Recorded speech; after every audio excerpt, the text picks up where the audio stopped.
గురుబ్రహ్మ గురువిష్ణు గురుదేవో మహేశ్వరః గురు సాక్షాత్ పరబ్రహ్మ తస్మై శ్రీ గురవే నమః.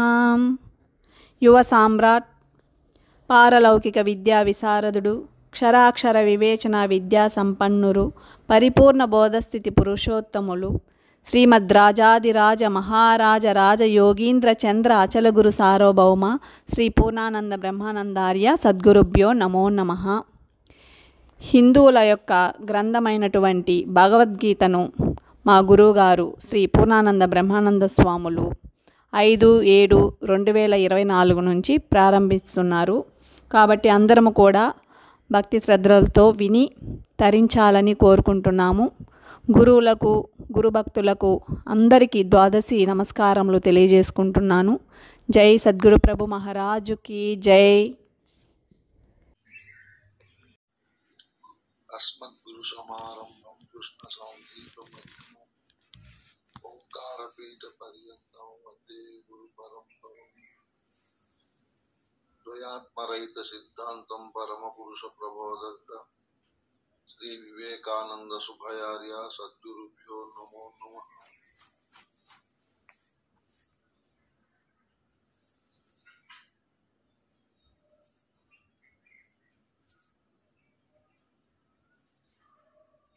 పరమ పవిత్రమైనటువంటి మానవోపాధికి వచ్చిన తరువాత మానవుడు ఎలా జీవించాలి, ఎలా తన జీవన ప్రయాణ కాలములో తల్లిదండ్రులతో, భార్యతో, పిల్లలతో, సంఘముతో మమేకమై జీవించాలో మన పెద్దలైనటువంటి ఋషులు బాగా ఆలోచన చేసి ఎన్నో గ్రంథాల రూపంలో మనకు తెలియజేశారు.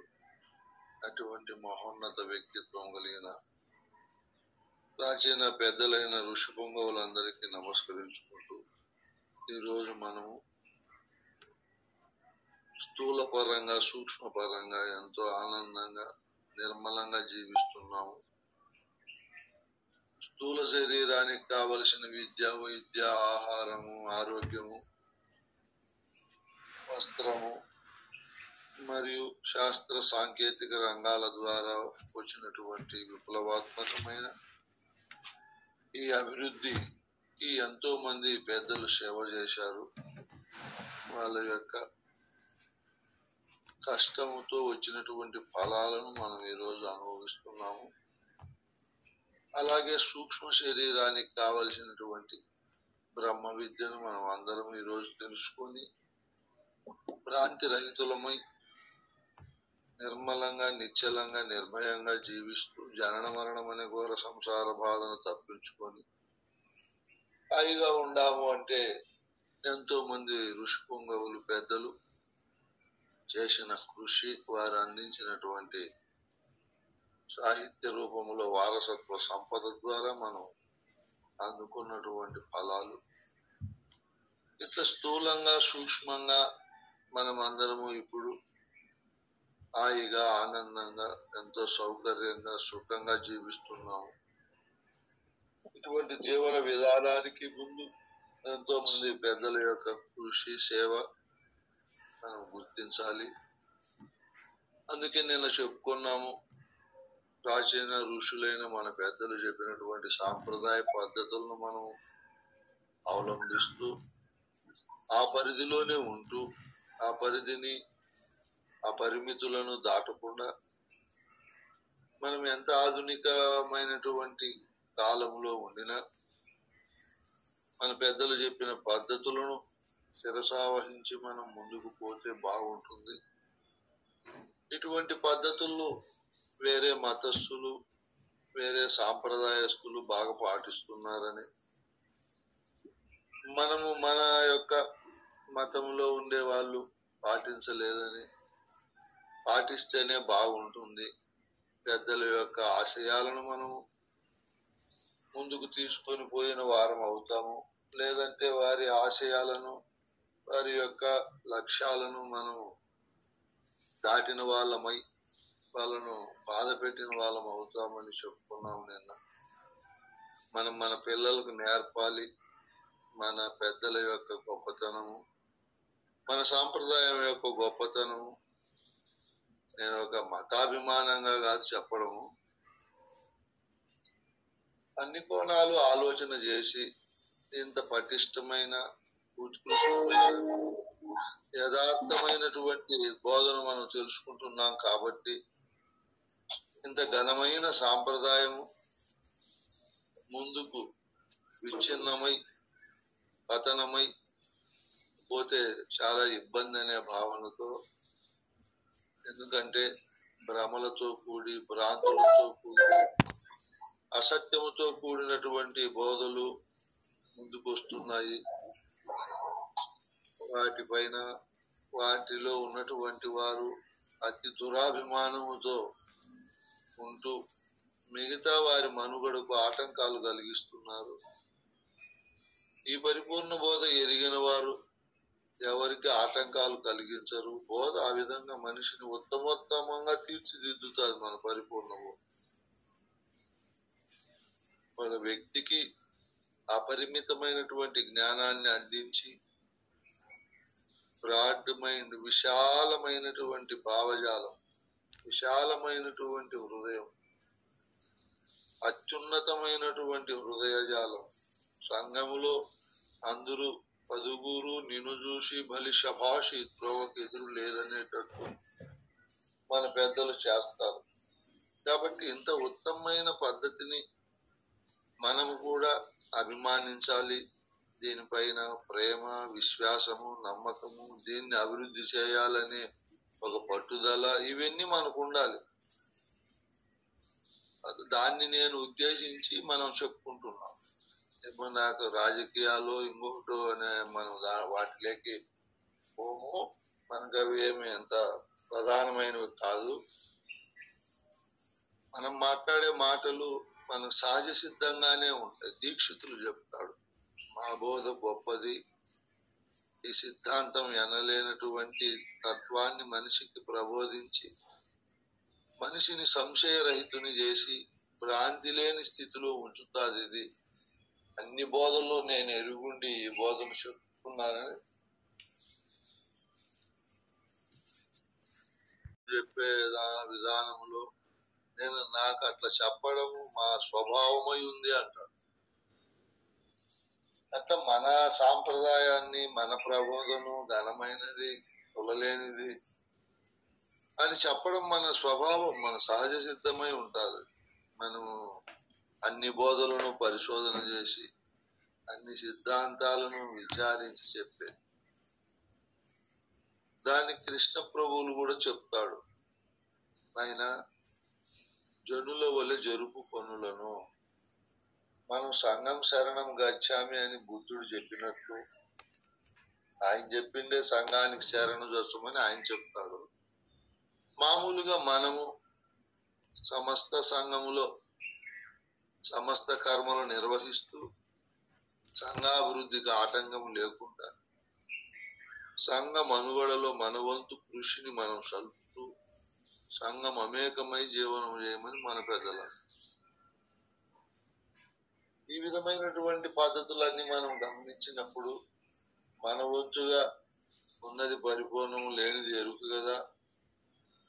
నాకు బోధ దృఢమైంది, ఇంకా నేను చేయవలసింది ఏమీ లేదు, ఇప్పుడు బోధానందము బోధ స్థితిలోనే ఉండొచ్చు. అలా కూడా మన పెద్దలు అట్లా ఉండమని చెప్పరు. ఆయన నువ్వు పూర్వం వలె భుక్తి క్రియలు చేసుకో, నీ పనులు నువ్వు చెయ్యి. ఒక శిష్య స్థానంలో, గురుస్థానంలో ఉండినా మీ కర్తవ్య నిర్వహణలో మీరు అశ్రద్ధ చూపకుండా, సోమరితనం ఉండకుండా, అలసట చెందకుండా, ఉత్సాహభరితమైనటువంటి పద్ధతుల్లో మీరు ఈ పనులన్నీ చేస్తూ కుటుంబములో, సంఘములో కీలకమైన పాత్రను ధరించమంటారు మన పెద్దలు. అట్లా మనం మమేకమై జీవిస్తుంటాము కాబట్టి ఆ జీవన విధానాలలో పూర్ణత్వం పొందింపజేయాలంటే ప్రతి మానవునికి ఈ సాంప్రదాయ మర్మధర్మాలు చెప్పమని మన పెద్దలు చెప్పారు. కాబట్టి సంఘంలో ఏమైనా లోటుపాటులు, సంఘములో అనైతిక, అసాంఘిక మరియు మూర్ఖత్వంతో కూడిన భావాలు ఉన్నప్పుడు మనమందరం వాటిని సరిచేయవలసిన బాధ్యత మన అందరిపైన ఉంది. మన సాంప్రదాయములో, మన హిందూ సాంప్రదాయములో కుల విధానం అనేది ఒకటి ఉన్నది. అది చాలా ప్రమాదకరమైనటువంటి ఆచారం. మనందరము దాన్ని గుర్తించి ఆ కులతత్వాన్ని రూపుమాపి సమస్త కులాలను ప్రేమిస్తూ అందరినీ ఐక్యతతో కలుపుకొని మనం పోవాలి. మొదట కుల దురభిమానం ఉండకూడదు. రెండవది, అనైక్యత ఎక్కువ ఉంది మన సాంప్రదాయంలో. ఒకరిని ఒకరు ఎప్పుడు విమర్శించుకోవడం, ఐక్యత లేదు. ఒకరిని ఒకరు ప్రేమించుకోవడం లేదు. ఒకరిని ఒకరు దూషణ భూషణలతో చూసుకుంటున్నారు. మనం ఇవన్నీ ఆలోచన చేసినప్పుడు ఇటువంటి విధానాలు, ఇటువంటి అసాంఘికమైనటువంటి క్షమించరానటువంటి దోషాలను మనం తొలగించాలి. కుల విధానాన్ని పోగొడుతూ ఐక్యతాభావాన్ని పెంచి పోషిస్తూ ప్రతి ఒక్కరికి ఒక బాధ్యతను గుర్తింపజేసి ఒక సంఘములో మనిషి ఒక విధమైనటువంటి సాంప్రదాయానికి కట్టుబడి అందులో ఏమైనా దోషాలు ఉంటే వాటిని తీసివేసి దాన్ని ఇంకా బాగా ప్రతిభావంతంగా, ప్రభావవంతంగా మరియు స్వచ్ఛతగా ఉండేటట్టు చూడవలసిన బాధ్యత కూడా మనం. బాధ్యతను విస్మరించకూడదు. బాధ్యతతో కూడినటువంటి పద్ధతుల్లోనే మనం ఉండాలి. ఇవన్నీ మనం బాగా ఆలోచన చేసి ముందు ముందు మన వారసులు హాయిగా, ఆనందంగా, స్వచ్ఛంగా, స్వేచ్ఛగా జీవించాలంటే ఖచ్చితంగా మనం వాళ్ళందరికీ బోధించవలసిన అవసరం. మిగతా మతాలలో ఒకరిని ఒకరు వాళ్ళు ప్రేమించుకుంటారు, కులభేదము లేదు. ఎంతో ఉన్నతమైనటువంటి ప్రేమతో, మత విశ్వాసముతో మరియు వారి యొక్క జీవితాలను మతాభివృద్ధికి, మతములో ఉన్నటువంటి ప్రజల యొక్క క్షేమానికి ఖర్చు పెడుతున్నారు. మనం వారందరినీ చూసి కొన్ని నేర్చుకోవాల్సిందేటి ఉన్నాయి. మన పిల్లలకు ముఖ్యంగా మనం ఇందులో ఉండే దోషాలను చూపిస్తూ దీని గొప్పతనాన్ని కూడా అదే కాలంలో ప్రబోధిస్తూ పిల్లలకు కూడా విశ్వాసాన్ని కలిగించి కేవలం ధన సంపాదన, ఉద్యోగాలు, చదువులు ఈ మార్గాలే ప్రబోధిస్తే చెడిపోతున్నారు. ఎన్నో ఉన్నాయి. మీరు విజ్ఞులు, మహామేధావులు, సూక్ష్మ ప్రజ్ఞావంతులు, మీరు కూడా బాగా ఆలోచన చేసి ఏమైతే ముందు ముందు మన వారు అందరూ సుఖంగా ఉంటారు, ఐక్యతగా ఉంటారు. నిన్ననే చెప్పాను నేను, మనం ఇక్కడ ఈ మతంలో పుట్టడమే గొప్ప అదృష్టము.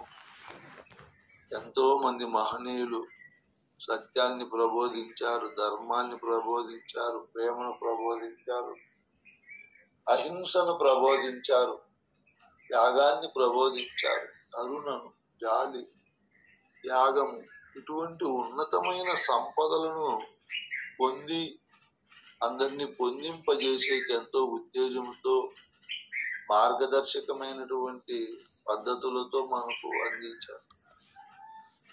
అటువంటి మహనీయులు నడిచినటువంటి దేశంలో మనం పుట్టాం. భారతదేశం ప్రపంచంలోనే గొప్ప ప్రాంతము, గొప్ప దేశం.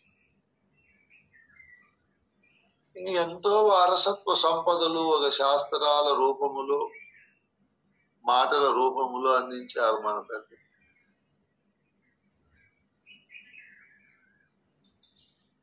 ఇంత ఘనమైన వారసత్వ సంపద పొందిన దేశము, ప్రజలు ఎక్కడా లేరు. అటువంటి దేశంలో పుట్టడం ఒక గొప్ప భాగ్యం. అటువంటి వారసులకు మనం వారసులు కావడం, అటువంటి మహోన్నతమైన వ్యక్తిత్వము, సర్వజనుల చేత జేజేలు చెప్పుకునే మూర్తిత్వము కలిగిన మహనీయులు వారు. చారిత్రాత్మకంగా మనం ఒక్కొక్క కాలాన్ని ఒక్కొక్క పద్ధతిలో మనం విచారిస్తూ వస్తే ఇట్లా పునీతులు, పరమ పవిత్రులు, పరమోత్కృష్టమైన వ్యక్తిత్వం కలిగిన మహనీయులు పుట్టిన ప్రదేశంలో మనం పుట్టాం. ఇవన్నీ మనం గుర్తించి మన పద్ధతులను కూడా మనం ముందుకు తీసుకొని పోయి మన వారసులకు తెలియజేస్తే బాగుంటుంది. అది మన ధర్మమై ఉంది. కాబట్టి మనమందరము గురువుల దగ్గర చేరాము. గురు చరణములు చెప్పే పదాలని ఇట్లా నానా అర్థాలు ఉంటాయి. మనం గురు చరణములు అంటే, గురువు అంటే సృష్టికంతా ఆధార అధిష్టాన స్వరూపుడు, విద్యాస్వరూపుడు, మంగళ స్వరూపుడు గురువు. ఆయన శరణములు పట్టారు. ఇది చాలా గొప్పదైన విషయం.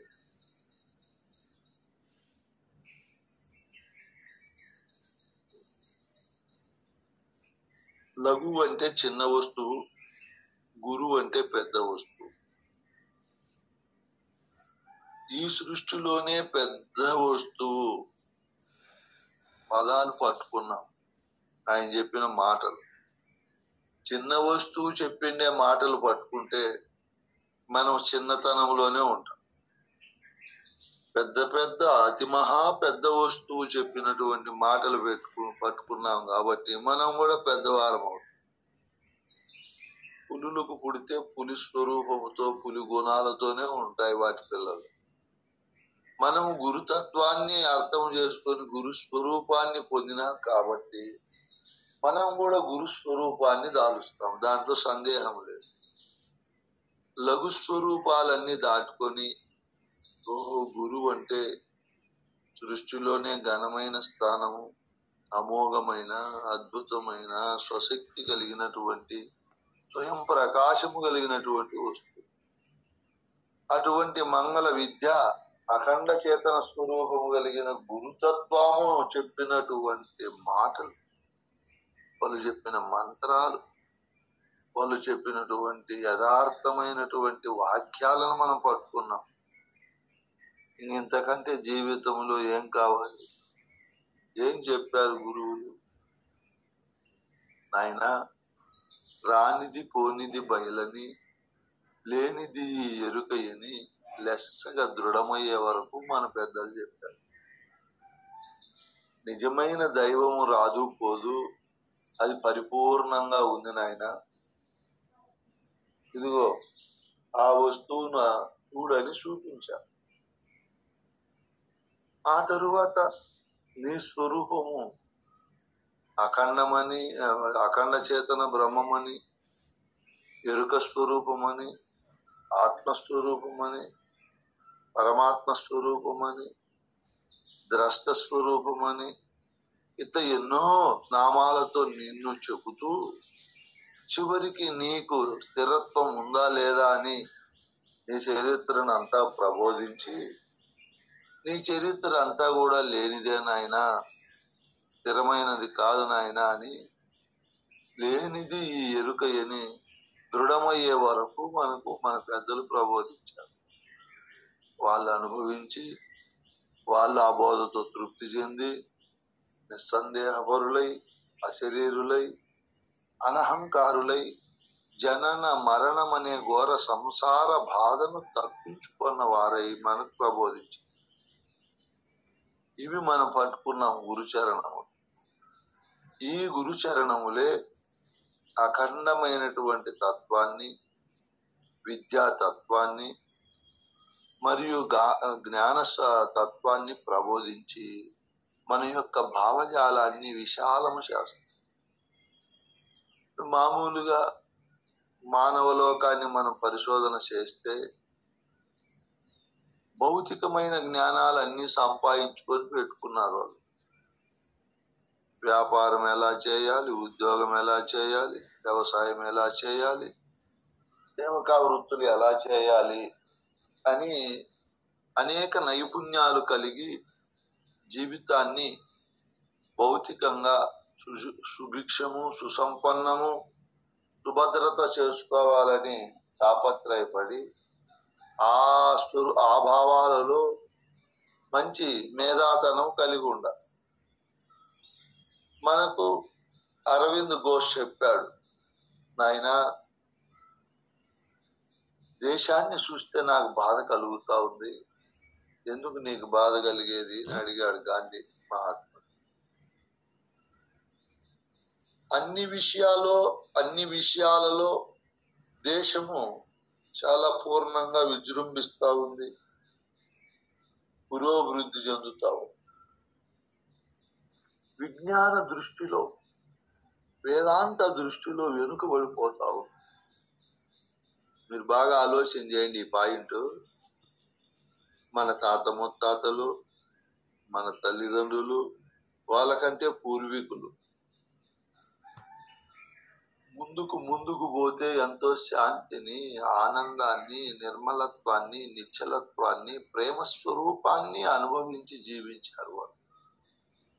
అంటే కాలము జరిగిపోయిండే కాలం లేక మనం పోతే ఒక తరానికి ముందు ఇంకొక తరం, ఇంకొక తరానికి ముందు ఇంకొక తరం శాంతిని అనుభవించారు, నిర్మలత్వాన్ని అనుభవించారు, అలజడి లేకుండా జీవించారు. కాలము గడిచి విజ్ఞానం అభివృద్ధి అయ్యే కొద్దీ, తరతరాలకు ముందుకు వచ్చే కొద్దీ శాంతి దూరం అయింది, నిర్మలత్వం దారి పట్టిపోయింది, అడవుల పాలైపోయింది. మనిషి యొక్క అంతఃకరణలో ఏ విధమైన తృప్తి గాని, ప్రశాంతత గాని, పరమానందము గాని లేకుండా దూరం అయిపోతుంది. ఇది మీరు బాగా చూడండి కావాలని. మన తల్లిదండ్రులు ఉండే నిర్మలము, నిశ్చలము, ఆనందము మనకు లేదు. మన తల్లిదండ్రులకు కంటే వాళ్ళ తల్లిదండ్రులకు నిర్మలత్వము, నిశ్చలత్వము, ఆనందము, తృప్తి ఇవి టన్నులు ఉన్నాయి వాళ్ళకు. రాను రాను తగ్గిపోతా మానవుడు అలజడితో, అభద్రతతో, కోపము, ఈర్ష్య, డంభము ఇవన్నీ పెరిగిపోయినాయి హృదయంలో. ఇంకా ముందుకు పోయే కొద్ది పెరిగిపోతున్నాయి. మన పిల్లలకి ఇంకా పెరిగిపోతుంది తాపత్రయం. వస్తువులు ఎక్కువైపోయింది, ధనం యొక్క అవసరం ఎక్కువైపోయింది, పోటీ ప్రపంచం అయిపోయింది. ముందు మన పెద్దలు ఏదో ఉంటే పండించుకోవడము, అవి దాచుకొని తినడము, 2-3 రకాల దుస్తులతో జీవించడము, ఇంట్లో ఇప్పుడు ఉండే సెల్ ఫోన్లు, టీవీలు, వాషింగ్ మిషన్లు, మిక్సీలు, గ్రైండర్లు, ఫ్రిడ్జ్లు ఇవన్నీ ఏమి లేవు. ఇప్పుడు డబల్ కాట్ మంచాలు ఇవేమీ లేవు. ఎంతో హాయిగా ఆనందంగా జీవించారు వాళ్ళు. బ్యాంకు బ్యాలెన్సులు ఎంత ఉండాలా అంత ఉండాలా, బంగారు, ఆ వస్తువులు ఇవన్నీ ఏమి లేవు. అవి లేనప్పుడే శాంతి, ఆనందము. రామాయణం వినేవారు, భారతం వినేవారు, భాగవతం వినేవారు. ఆ గ్రంథాలలో ఉండే జ్ఞానాన్ని తమ హృదయ జాలములో బంధింపజేసుకొని ఆ విశాలమైనటువంటి హృదయముతో, మహాప్రేమతో, త్యాగముతో, కరుణతో, తృప్తితో, ఇట్లా ఉత్తమోత్తమైన సంపదలతో, కోట్లు విలువ చేసే సంపదల తృప్తి 1,00,000 కోట్లతో సమానం.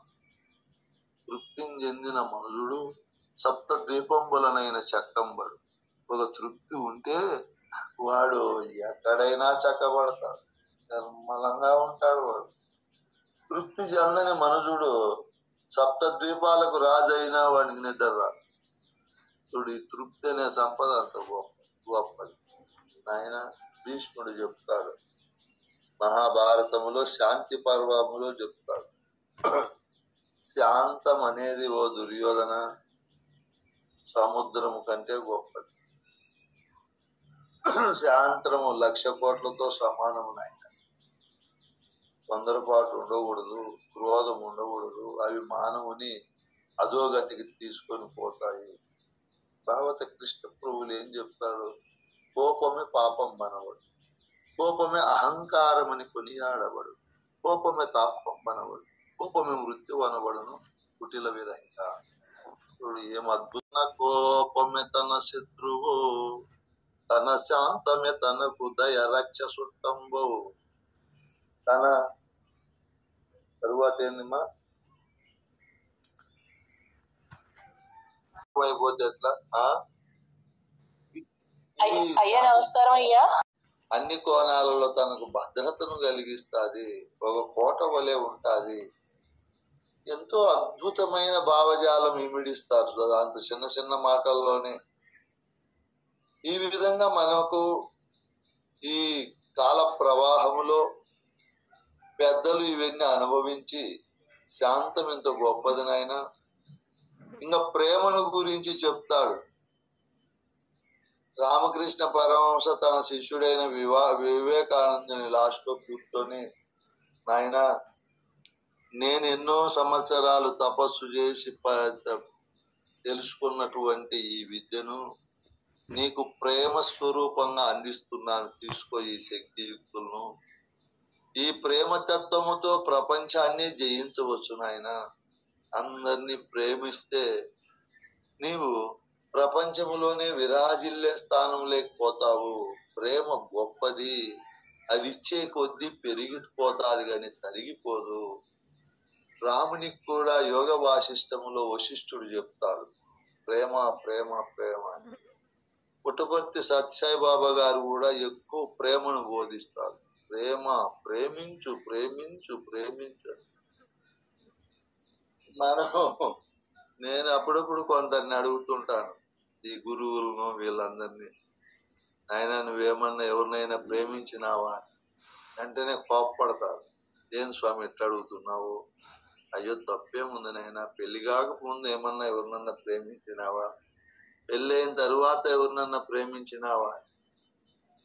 వాళ్ళు లోతుగా పోరు, పైనే వాళ్ళు. ఇప్పుడు మామూలుగా ప్రేమించడం అంటే యుక్త వయసు వచ్చినప్పుడు ఒక పురుషుడు ఒక స్త్రీని, ఒక స్త్రీ ఒక పురుషుడు ప్రేమించినట్లు అనుకుంటారు. వాస్తవంగా స్వామి నేను ఎందుకు ప్రేమించలేదు? పెళ్లి కాకముందు తల్లిని, తండ్రిని, ఇరుగు పొరుగు సమస్త సృష్టిని ప్రేమించాను. పెళ్ళైన తర్వాత అదే స్థానములో, అదే స్థాయిలో భార్యను, పిల్లలను ప్రేమిస్తున్నాను. ఇప్పుడు గురువును, గురు సంఘాన్ని, గురుబోధను కూడా ప్రేమిస్తున్నాను. సమస్త సృష్టిని ప్రేమగానే భావిస్తున్నాను. అట్లా భావిస్తే వాళ్ళు చెప్తారు నేను అందరినీ ప్రేమిస్తున్నాను. వాళ్ళు చెప్పేది కూడా కరెక్టే, నేను ఎవరిని ప్రేమించలేదు స్వామి అంటారు. ప్రేమించలేదు కాబట్టి ప్రేమించలేదని చెప్తున్నారు. ఇవన్నీ మనం బాగా ఆలోచన చేసినప్పుడు మన పూర్వీకులు ఇదిగో ఈ ప్రేమతత్వాన్ని, ఈ ప్రేమను లోతుగా గాఢంగా అందించారు. ఈ పద్ధతులన్నీ కలిగి జీవించారు. గురుదేవుడు శిష్యునికి అది అందించాడు. వివేకానందుడు దాన్ని తీసుకొని ప్రపంచ దేశాలన్నీ తిరిగి ప్రబోధించాడు. ఈ విధంగా మనం కాల ప్రవాహంలో గడిచిపోయినటువంటివన్నీ చూస్తే మన భారత కృష్ణ ప్రభువులు భార్యలు చనిపోయారు, పిల్లలు చనిపోయారు, కుటుంబంలో అందరూ చనిపోయారు, దిక్కుదోచని పరిస్థితులు. భద్రాచలం పోయినప్పుడు ఆ వెంగమాంబ గారు తన భర్త అయినటువంటి పరశురామ సీతారామస్వామి దగ్గరికి తీసుకొని పోతే గురువు భావత కృష్ణ ప్రభువులకు అద్భుతమైన ధైర్యాన్ని ప్రబోధిస్తాడు, వైరాగ్యాన్ని ప్రబోధిస్తాడు. ఆ మనిషిలో నిశ్చలమైనటువంటి భావజాలాన్ని నింపుతాడు. ఇప్పుడు ఈ భౌతికమైనటువంటి పద్ధతుల నుంచి వచ్చే కష్ట నష్టాలు, ఒడిదుడుకులను ఎలా తప్పించుకోవాలో గురువు నేర్పాడు. ఆయన ధీరుడయ్యాడు, వీరుడయ్యాడు, మహాజ్ఞాని అయినాడు. విశాల భావనతో ఈరోజు ఎన్నో వేల మంది, లక్షల మంది తృప్తిపడే కందార్థాలు, కందపద్యాలు ఇవన్నీ రచించి పెట్టాడు. ఇటువంటి గుణాలు ప్రకాశించాయి వాళ్ళల్లో. అద్భుతమైనటువంటి పద్ధతి. ఒక ధర్మము గాని హరిశ్చంద్రుడు చిన్నప్పుడే వశిష్ఠుని ద్వారా అడిగాడు. హరిశ్చంద్రుడు, ఓ గురుదేవా, సృష్టి అంతా కూడా ప్రవాహ రూపేణ ఉంది కదా, అంతా అసత్యమైపోతా ఉంది, సత్యము ఏది అని అడిగారు. అప్పుడు ఆ గురువు గారు మాటే సత్యము అన్నారు. నీవు చెప్పే మాటే సత్యమై ఉంటాడు నాయన. ఆ సత్యమే సృష్టిలో విలువైనది, ఘనమైనది, పాడుగానటువంటి అంటే నశించకుండా ఉండే వస్తువు స్వరూపము సత్యమని ప్రబోధిస్తాడు. అది పట్టుకుంటాడు ఆయన, తన హృదయంలో దాన్ని బంధించుకుంటాడు. చూడు, ఇది ఎంత గొప్పవైన మాటలో ఇవి. ఒకసారి ఒక గురువు చెప్పినప్పుడు దాని హృదయంలో గట్టిగా పదిలపరుచుకొని అది విరాజిల్లుతా ఉంది. అసాంఘిక, అనైతిక, మూఢనమ్మకాలు, మూఢ విశ్వాసాలు సుదూరం అయిపోయాయి, ఇంకా భయం లేదు అని అదొక పద్ధతిలో మనందరికీ కూడా తృప్తి కలుగుతారు. ఇప్పుడు చంద్రప్ప స్వామికి ఏమీ లేక ఆయనకు బాధ, జూమ్ లేక అందరూ రండి ధరించండి అని పిల్లలకు కదా తల్లిదండ్రులు బాధపడి ఏమో వీళ్ళు అయిపోతారు అని భయపడి చెప్పినట్లు చెప్తాడు పాపం. చూడు, రాండి అందరూ ప్రతిరోజు సమయానికి రాండి. ఎందుకు భయం ఆయనకు, ఎందుకు బాధ? ఇది వినకపోతే మానవుడు అజ్ఞానంగా, అవివేకంగా తన వృత్తి ప్రవృత్తిలో ఫెయిల్ అవుతాడు. మనిషి ఉత్సాహము, ఉల్లాసము ఉండదు, పశుపక్షాదుల కంటే హీనంగా బ్రతుకుతాడు అని. చూడు, కొంతమందిని మనం గమనించినప్పుడు ఎంత లోక శ్రేయస్సు కోరుతాడారు ఆ మహనీయులు. లోకం బాగుండాలని తన బాగును పాడు చేసుకొని, తన కుటుంబాన్ని, పిల్లలను కూడా ఆలోచించకుండా వాళ్ళకు కూడా అన్యాయం చేస్తూ సృష్టి న్యాయంగా పోవాలని ఇన్ని కోణాలు ఎన్నని మనం చెప్పుకుంటాము. చూడు, ఇన్ని ఉంటాయి. ఒక వ్యక్తి ఒక మంచి పని చేసేటప్పుడు ఇంత లోక శ్రేయస్సు కోరతాడు. మేమంతా కీర్తికో ప్రతిష్టకో కాదు ప్రాకులాడేది, ఇంకొక దానికో కాదు, లోక శ్రేయస్సు. లోకములో అజ్ఞానము పోవాలి, అవివేకం పోవాలి, లోకం అంతా జ్ఞానములో ప్రకాశించాలి. అంతా జ్ఞానవంతులైతే ఆ నెమ్మది వేరు, ఆ శాంతం వేరు, ఆ ఆచారాలు వేరు, ఆ అలవాట్లు వేరు. ఈ విధంగా గురు చరణములు అందరికీ పట్టించాలి. గురువు అంటే గొప్ప మహాజ్ఞాని, అఖండ తేజోమయుడు. ఆయన తేజస్సును అందరికీ ప్రకాశింపజేయాలి. ఆ ప్రకాశములో మానవుడు శాంతిని పొందుతాడు, నిర్మలత్వాన్ని పొందుతాడు, జనన మరణమని ఘోర సంసార బాధను పోగొట్టుకుంటాడు. ఆయన శరణములే సృష్టికంతా కూడా శరణ్యము. ఇది మా యొక్క ప్రగాఢమైనటువంటి కాంక్ష, కోరిక. గురు చరణములు అందరికీ పట్టించాలి. ఆ జ్ఞానములు అందరూ ప్రజ్వరిల్లాలి, నాశించాలి. ఆ జ్ఞానం అనే మహా విశ్వ వృక్షములు అందరూ స్వేద తీర్చుకోవాలి. ఆ రాజ మహాభవనములో అందరూ విశ్రాంతి పొందాలి. ఆ జ్ఞానం అనే భవనములో అందరూ కాపురం ఉండాలి, దాన్ని అనుభవించాలి. అదే వాళ్ళకు బెడ్రూమ్ గా, వంట రూమ్ గా, హాలుగా, అన్నిటిగా అదే మారిపోవాలి. అంటే పొద్దున్నే లేచింది మొదలు రాత్రి పడుండే వరకు ఆ గురువు చరణములు, ఆ బోధలో అనే భవనములోనే వాళ్ళు ఉండాలి, ప్రక్కకు పోకూడదు. ఇదే కాంక్ష, గురువు యొక్క కాంక్ష, కోరిక. గురువులు కోరిక ఉండొచ్చునా అంటే ఉండొచ్చు, స్వార్థ కోరికలు ఉండకూడదు. లోక శ్రేయస్సు కోరే కోరిక ఎందుకు ఉండకూడదు? ఇంకా అది లేకపోతే ఇంకా సృష్టిలోకి వచ్చి నువ్వేం మేలు చేసినట్టు సృష్టికి? ఈ అద్భుతమైన మేలు చేయాలి కదా మనం. ఇది ఒక అఖండమైన తేజోవంతమైన సృష్టికి మనం అందించే మేలు.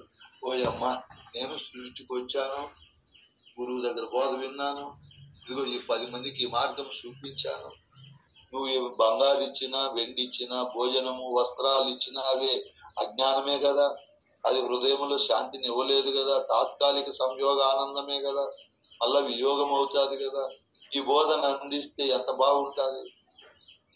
అందుకే మనం గురు పూజలు పెట్టాలి, అందరిని ఆహ్వానించాలి, బంధుబాంధవులు. సాటి గురు సంఘంలో వాళ్ళను తక్కువ ఆహ్వానిస్తాం. మన బంధు బాంధవులను, ఫ్రెండ్స్ ఆహ్వానించాలి, కూర్చోమనాలి, పెద్దలు చెప్పే బోధ వినిపించాలి. ఇట్లా స్ప్రెడ్ చేయాలి, దీన్ని బాగా స్ప్రెడ్ చేయాలి. ముందు ముందు అనాగరికము, అనైతికమైన ఆచారాలన్నీ రూపు మారిపోతాయి. తేజోవంతమైన ఫలప్రదమైన ఆచారాలు, పద్ధతులు వస్తాయి. ఇప్పుడు ఫలప్రదమైనటువంటివి కాదు మనం ఆచరిస్తాం. ఈ పూజలు కావచ్చు, వ్రతాలు కావచ్చు, యజ్ఞయాగాది క్రతువులు ఫలహీనమైనవి, ఫలమే లేవు అందులో. ఇది మహాఫలవంతమైనది. ఒక గురు పూజ పెట్టి ఒక భక్తులను, బంధుబాంధవులను రమ్మని 1 గంట 2 గంటలు వాళ్ళు బోధ వినిపించాలి. ఓయమ్మ, నేను మానవ జన్మ పొందాను, సాధ్యమైనంత వరకు నా శక్తి యుక్తులు ఎంత ఉన్నాయో దానికి మించి నేను కూడా సేవ చేశాను సృష్టిలో, నా వంతు నేను అని మనం తృప్తి పడాలి. ఇట్లా ఎన్నో కోణాలలో ఎన్నో రకాలుగా గురువులు చేసే పని వెనక ఫలప్రదమైన ఆశ, ఇవన్నీ కూడా ఉంటాయి. దాన్ని గుర్తించాలంటే ఇంత ఉంటుంది. కాబట్టి నేను ముఖ్యంగా చెప్పడం ఏమంటే, అందరము ఈ బోధానందాన్ని అనుభవిస్తాం, సాంఘిక దురాచారాలను రూపుమాపుతాం. నేడు సంఘంలో మానవుడు అజ్ఞానంగా, అవివేకంగా, జ్ఞానం లేకుండా జీవిస్తున్నాడు. అందరికీ ఈ జ్ఞానాన్ని అందిస్తాము.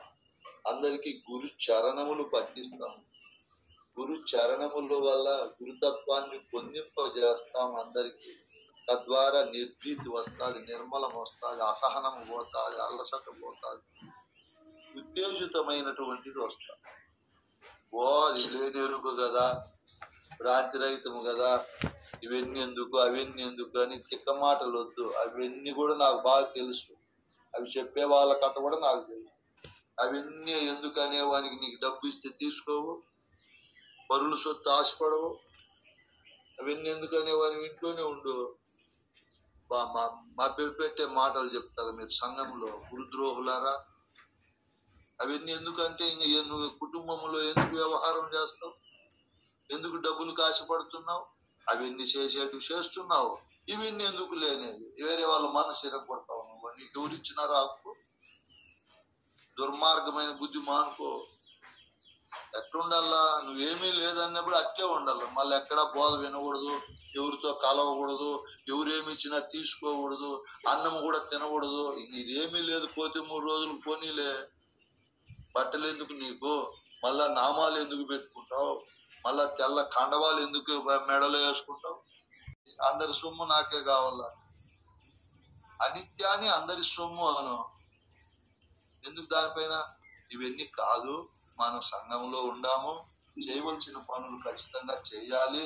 అవన్నీ ఎందుకని మన పెద్దలు చెప్పలేదు. మన పెద్దలు బ్రహ్మాండంగా బోధ చెప్తారు. ఇంగితము నెరిగి సద్గురు పొంగవు చే నరుడు భుక్తి ముక్తి క్రియలను సంగమము లెడలిన శృంగారమే వాణి చేస్తూ చూసే వారలకు, వాడున్నట్టు తోచే వారలకు. ఈ గురుబోధలో ఉండే వాళ్ళు గాని, ఈ గురుబోధలో లేని సంఘములో ఉండే ప్రజలు గాని మెచ్చుకునేటట్టు మనం బ్రతకాలి అని కృష్ణ ప్రభువులు శాసనం చేశారు. శాసనం ఆ మాట. నువ్వు బాధ్యతాయుతమైన జీవితం చేయాలి. బయట సంఘంలో, గురు సంఘంలో కూడా బాధ్యతాయుతమైన పద్ధతుల్లో జీవించాలి.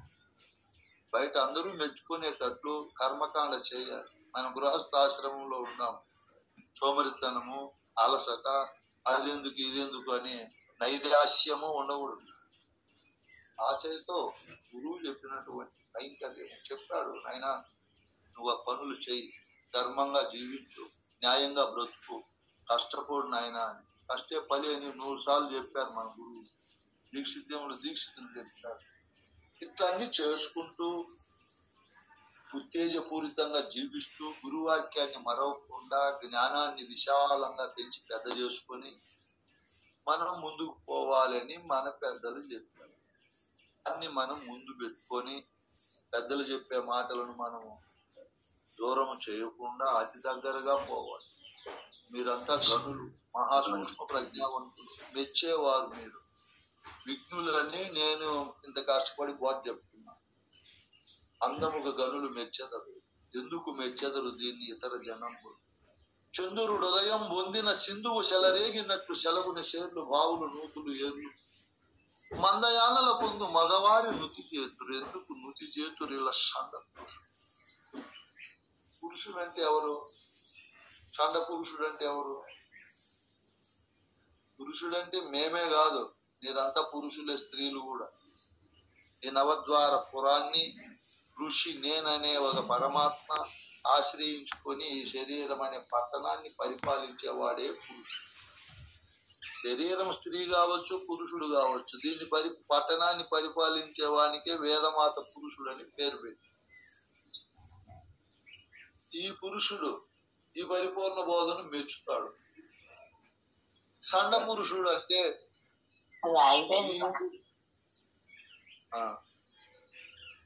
ఈ శరీరం అనే పట్టణమే గొప్పదని, ఈ పట్టణంలో ఉండే పురుషుడే దేవదేవుడు విశ్వేశ్వరుడని గ్రహించకుండా నాకంటే భిన్నంగా తిరిగెత్తాడే వాడంతా సన్న పురుషుడే. సృష్టి అంతా కూడా 100 కోట్ల మందిలో జూమ్ లో ఎంతమంది ఉన్నారు, మిగతా వాళ్ళు పురుషులు ఎంతమంది ఉన్నారు? అంతా సన్న పురుషుడే. అందముగా గనులు మెచ్చదు. వాళ్ళు ఎంతో విజ్ఞానంతో ముందు చూపుతూ కందార్థాలు రాశారు నాయన. వాళ్ళకుండే తెలివితేటల్లో నాబోటోళ్ళకి పైసా కూడా లేవు. కృష్ణ ప్రభువులు మహాజ్ఞాని, వాంగ్మి, వేద సంపుటిని సంగ్రహించిన మహనీయుడు. ఈ ప్రపంచ మేధావుల్లోనే ప్రథమ స్థానంలోనూ శివరామ దీక్షితులు వీళ్ళంతా ప్రథమ స్థానంలో ఉండే మహనీయులు. వాళ్ళతో పోలిస్తే మనం ఎంత, వాళ్ళు చెప్పే మాటలను పగలగొట్టి చెప్పే అంత అర్హత ఆ స్థాయి మన ఓట్లకు ఎంతో సుదూరంలో ఉండమ్మా.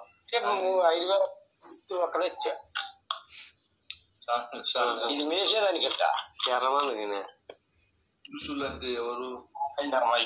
ఎందుకు మెచ్చెదరు దీన్ని ఇతర జనంబుల్? ఇతరులు అంటే షండులు అన్నాడు, గనులు అంటే పురుషులు అన్నాడు కృష్ణ ప్రభు. ఇప్పుడు ఇంకా కన్నార్థాలకు నేను భావార్థం రాసింది ఇంకా భలే అద్భుతంగా ఉంది.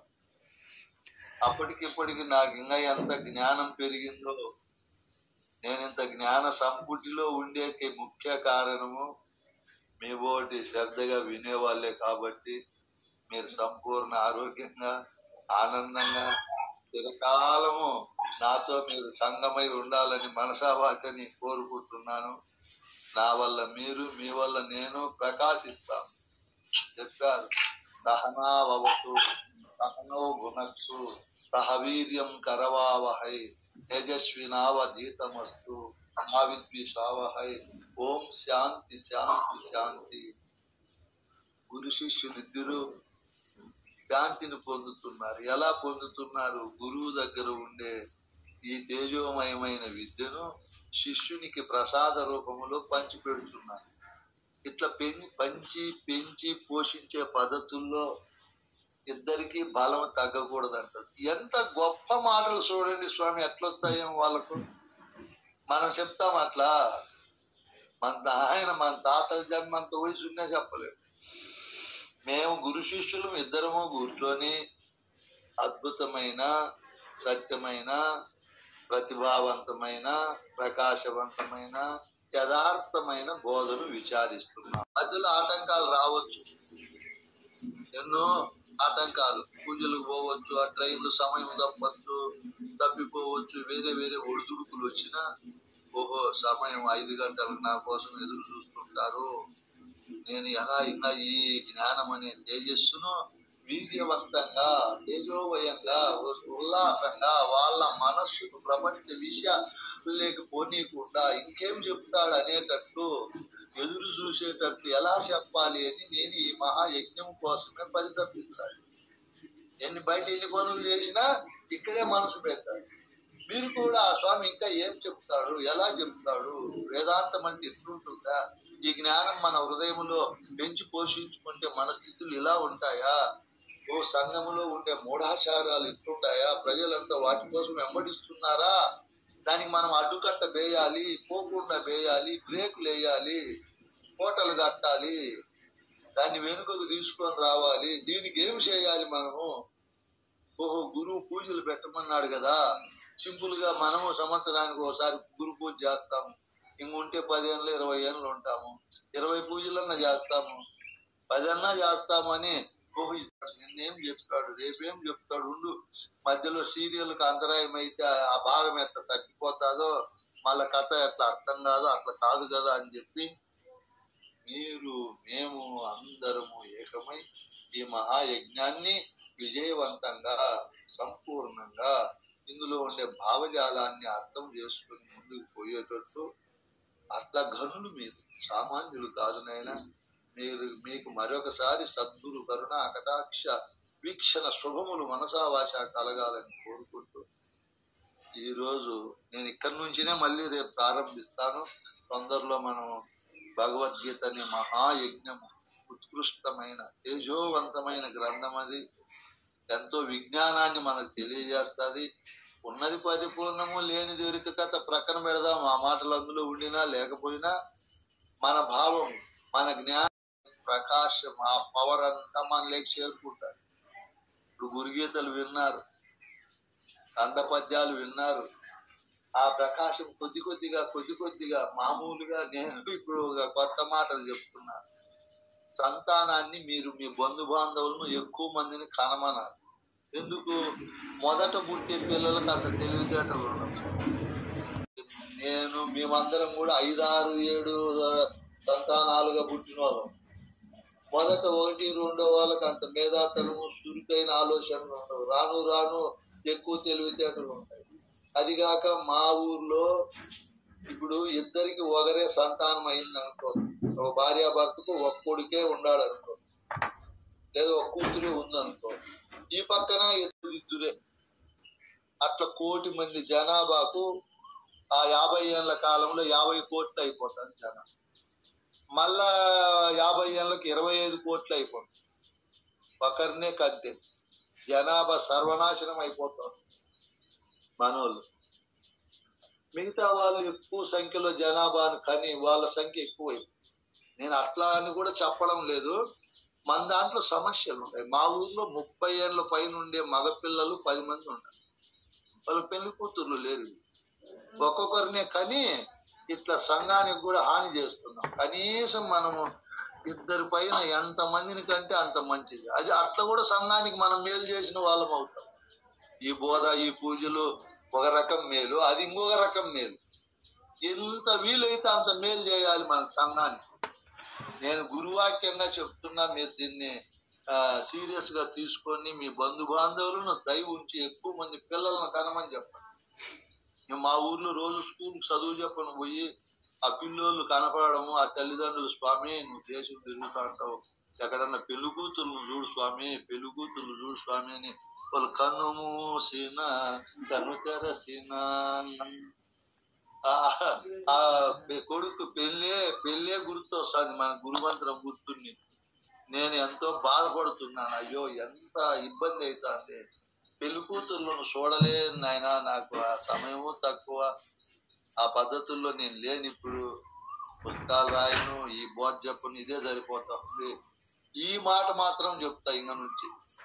నిన్న కూడా చెప్పాను నందికొట్కూరులో, మొన్న స్వర్లాలో చెప్పాను, అయినా మీ పాదాలకు దండ పెడతాను, మీరు గురు పూజ చేయకపోవచ్చు, 10 రూపాయలు ఖర్చు పెట్టకపోవచ్చు, సమాజానికి పర్వాలేదు. కూతుర్లు లేక ఎంతో మంది నిలిచిపోతాం, జనాభా తగ్గిపోతాం, ఎంతో మంది తల్లిదండ్రులు.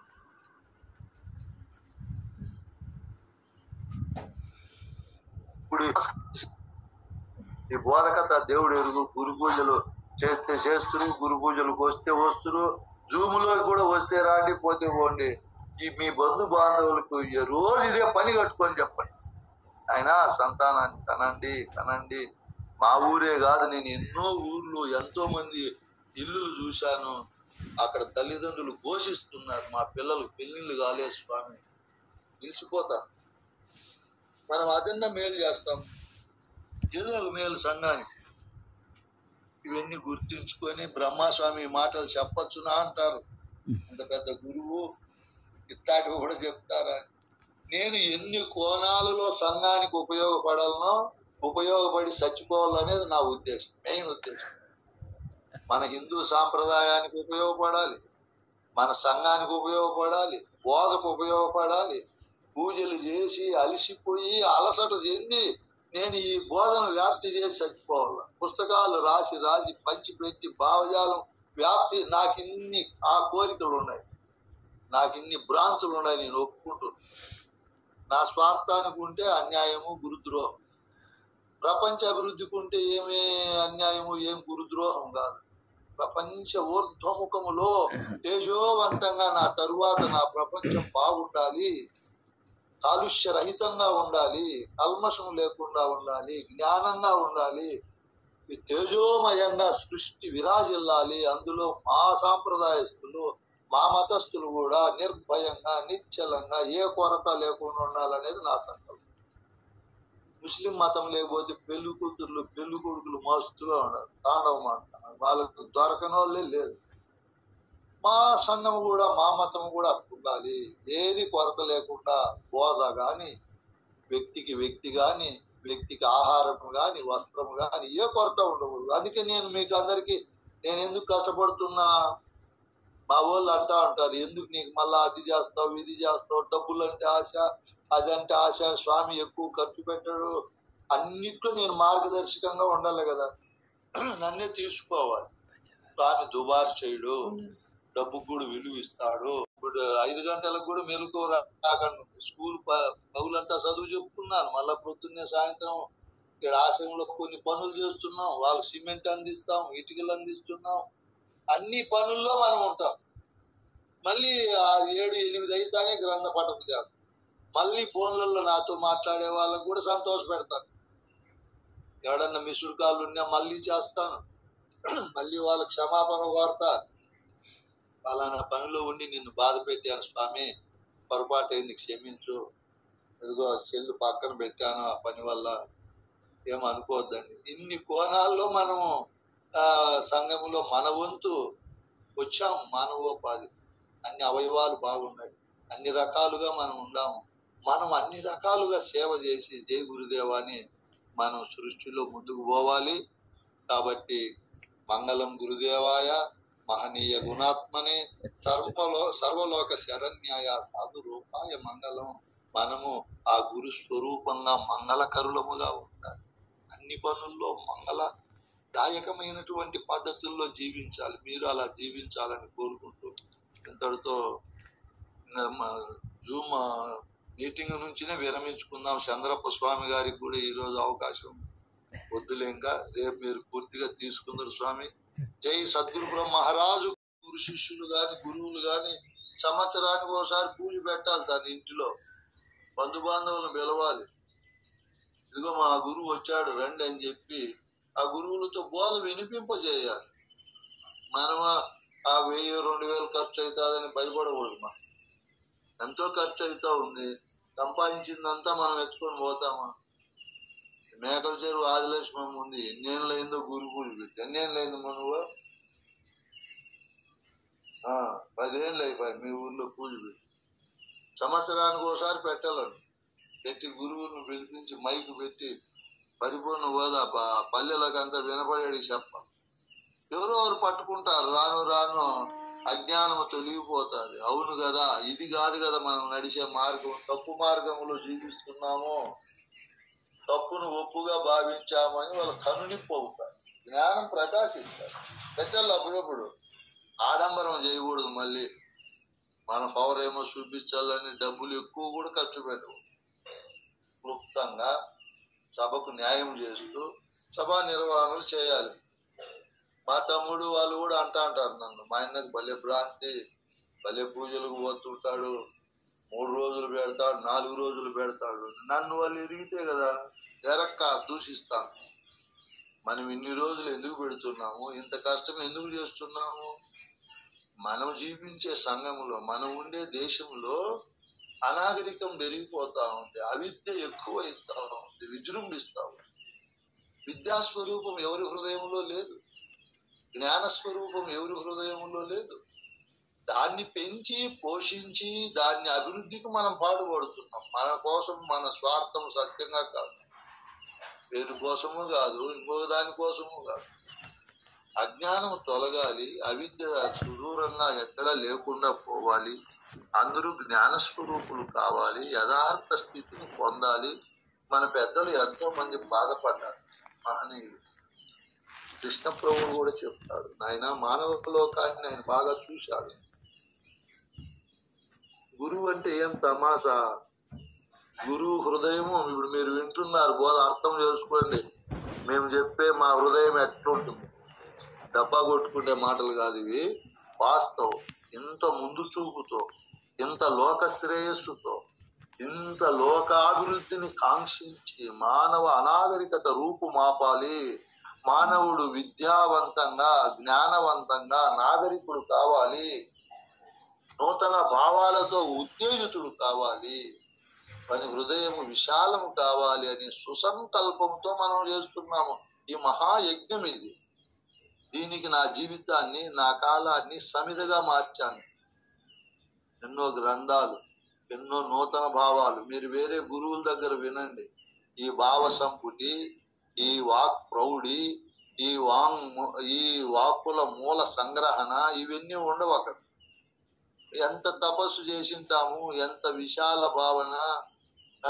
మేము ఎప్పుడు నవ్వుతూ ఉండినా ఇన్ని కోణాల్లో ఆలోచన చేసి మా తెలివి, మా జీవితము, కాలము దీనికే ఖర్చు పెట్టాము. ఇవి మీకు అంతా పొందింపజేయాలని ఇన్ని కోణాల్లో బోధ చెప్తున్నాం. ఒక కోణంలో కాదు, ఇన్ని కోణాలు. ఇన్ని కోణాలలో లోకం ముందుకు పోవాలి. మన సాంప్రదాయము, ముఖ్యంగా మన మతం అనేది ప్రాచీనం. ఇది ఒక వ్యక్తి స్థాపించిండేది కాదు, ఎవరినో పూజించేది కాదు. హిందూ మతం అంటే ఏమి? మానవుడై పుట్టిన తరువాత ఎలా జీవించాలి, ఎలా కర్మ చేయాలి, ఎలా భక్తి చేయాలి, ఎలా ఉపాయమైన అద్భుతమైన జ్ఞానాన్ని ప్రబోధిస్తారు. ఇది అసామాన్యమైన మాటలు. ఇవన్నీ ఏం చెప్పారు ఆయన? ఇదిగో బహుదేవతారాధన లేదు మన మతంలో, స్వార్థపరులు పెట్టారు. ఏం చెప్పారు మన వాళ్ళు? ధ్యాన మూలం గురోర్మూలం, పూజా మూలం గురోపదం, మంత్రమూలం గురోర్ వాక్యం, ముక్తి మూలం గురో కృప. నేను గురుగీతల్లో దీనికి అద్భుతమైన భావం చెప్పాను. ఒక దేవుడే గురుదేవుడు, ఆయనకే ధ్యానం చేయండి, భక్తి చేయండి, పూజ చేయండి, ఆయన మాట మీరు పట్టుకోండి, ముక్తి పొందుతారు. చనిపోయిన తర్వాత కాదు ముక్తి, చనిపోయిన తర్వాత కాదు పరలోక ప్రయాణం. పరలోకము, దైవలోకము, లేదా చివరిలో నీకు దేవుడు నీ ఫలితాన్ని బట్టి నిన్ను తీసుకొని పోతాడు ఆయన లోకానికి అనేదో ఇట్లా తిక్క మాటలు కాదు. ఇప్పుడే నీకు అవన్నీ ప్రసాదిస్తాడు. ఇప్పుడే నువ్వు ముక్తిని కలిగి, ఇప్పుడే వైకుంఠం, కైలాసము, బ్రహ్మలోకం, సత్యలోకం, పరలోకము మొదలైన అద్భుతమైన లోకంలో నువ్వు జీవించేటట్టు, జీవించినట్టు చేస్తాడు గురువు. అది ఒక అద్భుతమైన ప్రక్రియ. ముక్తిని కలిగిస్తాడు. సాలోక్య, సామీప్య, సారూప్య, సాయుధ్య, సాష్టిత్వ ముక్తులతో వాటి ఏకకాలంలోనే నిత్య ముక్తిని, జీవన్ముక్తిని గురువు ప్రసాదిస్తాడు. నిత్యముక్తి, ఎప్పుడు ముక్తే గని. నీ హృదయంలో ఏ భావము ఉండదు, నీ హృదయంలో ఏ భయాందోళనలు ఉండవు, నీ హృదయం కల్మషంగా ఉండదు, అజ్ఞానంగా ఉండదు, అవివేకంగా ఉండదు, అభిమానంగా ఉండదు. నిర్మలము, నిర్మలం, పరమ పవిత్రం. ఇంక ఎంత ఉత్కృష్టమైన భావజాలాన్ని కలిగిస్తాదో ఇది. ఇట్లాంటివన్నీ మరుగున పడిపోయి మధ్యలో కొంతమంది స్వార్థపరులు వాళ్ళ కీర్తికి, వాళ్ళ సుఖానికి పాటుపడి లేనిపోయినవన్నీ కల్పించారు. ఇవన్నీ సుదూరమై సర్వమానవులు ఈ జ్ఞాన సంపుటిని సంగ్రహించి జ్ఞానోత్తేజమైనటువంటి జీవన విధానాలు కలిగి ఉండాలని మన పెద్దలు ఏ దాన్ని కోరినారో దాన్ని పెంపొందింపజేసేకే మనం ఈ పాట పడుతున్నాం. దీన్ని మీరంతా గుర్తించాలి. బాగా పూజలు పెట్టాలి, వేదాంత సభలు పెట్టాలి. ఏం మనకు కలిగింది కదా, గురుదేవుడు ఇచ్చాడు కదా, ఇచ్చిన దాంట్లో పావలా పోతే పోనీలే, అంతా పిల్లలకే ఇవ్వాలనా, అంతా మనమే అనుభవించాలనా? ఇది ఎంత దోషం ఇది? నువ్వన్నీ తెచ్చుకున్నావా? ప్రకృతి కాదు నీకు ఇచ్చిండేది, సంఘం కాదు నీకు ఇచ్చిండేది. నువ్వు సంఘానికి అంతో ఇంతో ఇవ్వు, ఉపయోగపడు. నీకు పిల్లలకు నీకేనా నువ్వు ఉపయోగపడేది. సంఘానికి బాగా ఉపయోగపడు. ఇది క్రైస్తవ మతము, ఇస్లాం మతములో ఇది చాలా అద్భుతంగా ఉంది. వాడు సంపాదించింది వాడు అని పిల్లలే తినరు. వాడు వాళ్ళ సంఘానికి, వాళ్ళ మతాభివృద్ధికి ఎంతో సహాయ సహకారాలు అందిస్తున్నారు. పేదోళ్ళు కూడా. వాడు ఏదన్నా ఒక ముస్లిం నేను మసీదు కడుతున్నానని చందాలు బుక్కులు ఎత్తుకొని పోమని వాడు కూలి చేసుకునేవాడు కూడా ధారాళమైన విరాళం రాస్తాడు. ఒక క్రైస్తవుడు మేము సువార్త సభలు పెడుతున్నామని చెప్పమను, వాళ్ళు సంపాదించే దాంట్లో 10% వెంటనే ఇచ్చేస్తాం. మనము నాయనా నేను పుస్తకాలు ప్రింట్ చేయిస్తున్నాను, ఇదిగో నేను గురు పూజ పెడుతున్నాను, ఆశ్రమం కడుతున్నాను, ఇట్లా గురువులే అడుక్కొని అవతారాలు ఎత్తినా మనం స్పందించం. మనకే స్వార్థం. ఎంత హృదయంలో అది బండగట్టుకొని పోయిందో, ఎంత జడమై ఉందో అది. నేను నా పిల్లలు ఏమరా నీకు నీ పిల్లలకే నువ్వు బ్రతికితే ఎవడేస్తాను నీకు? అదే నా జీవితం. దానికంటే పశువులు మేలు కదా, బ్రహ్మాండంగా బ్రతుకుతాను, లోకానికి ఉపయోగపడుతుంది. అంత గడ్డి వేస్తే అన్ని పాలు ఇస్తాయి, లోకానికి మేలు జరుగుతుంది. కోడిని పెంచుకుంటే మాంసం ఇస్తావు, నువ్వేం ఉపయోగపడుతున్నావు లోకానికి? నీకు నీ పిల్లలు. అది రివర్స్ అవుతా ఉంది చూడండి. వాడు బాగా మా ఊరి దగ్గర నల్ల చెరువు అని ఒక మండలం ఉంది. ఆడ నాకు బాగా తెలిసిన ఆయన ఉన్నాడు ఒక అతను. వాడు కాకులకు కూడా మెతుకు లేకుండా డబ్బులు అని సంపాదించి ఒకటే కూతురు. ఆ పాపకు పెళ్లి చేయాలా, ఎక్కడో తీసుకొని పోవాలనుకుంటే వాడు ఎప్పుడూ వాని సంపాదన పైనే మనసు. ఆ పాప డిగ్రీ ఫైనల్ ఇయర్ లో పిల్లోని ఎత్తుకొని వెళ్ళిపోయి పెళ్లి చేస్తాడు. చెప్పపేట గుండెకాయలు పగిలిపోయి వీడు సంపాదించిండే సంపద అంతా వాడు వచ్చేసి అల్లుడం. వాడు వాళ్ళ హిందూ మతం కూడా కాదు, వాడు ముస్లిం, వాడు ఇస్లాం మతం. వాడు హక్కుదారుడు అయిపోయే సంపద.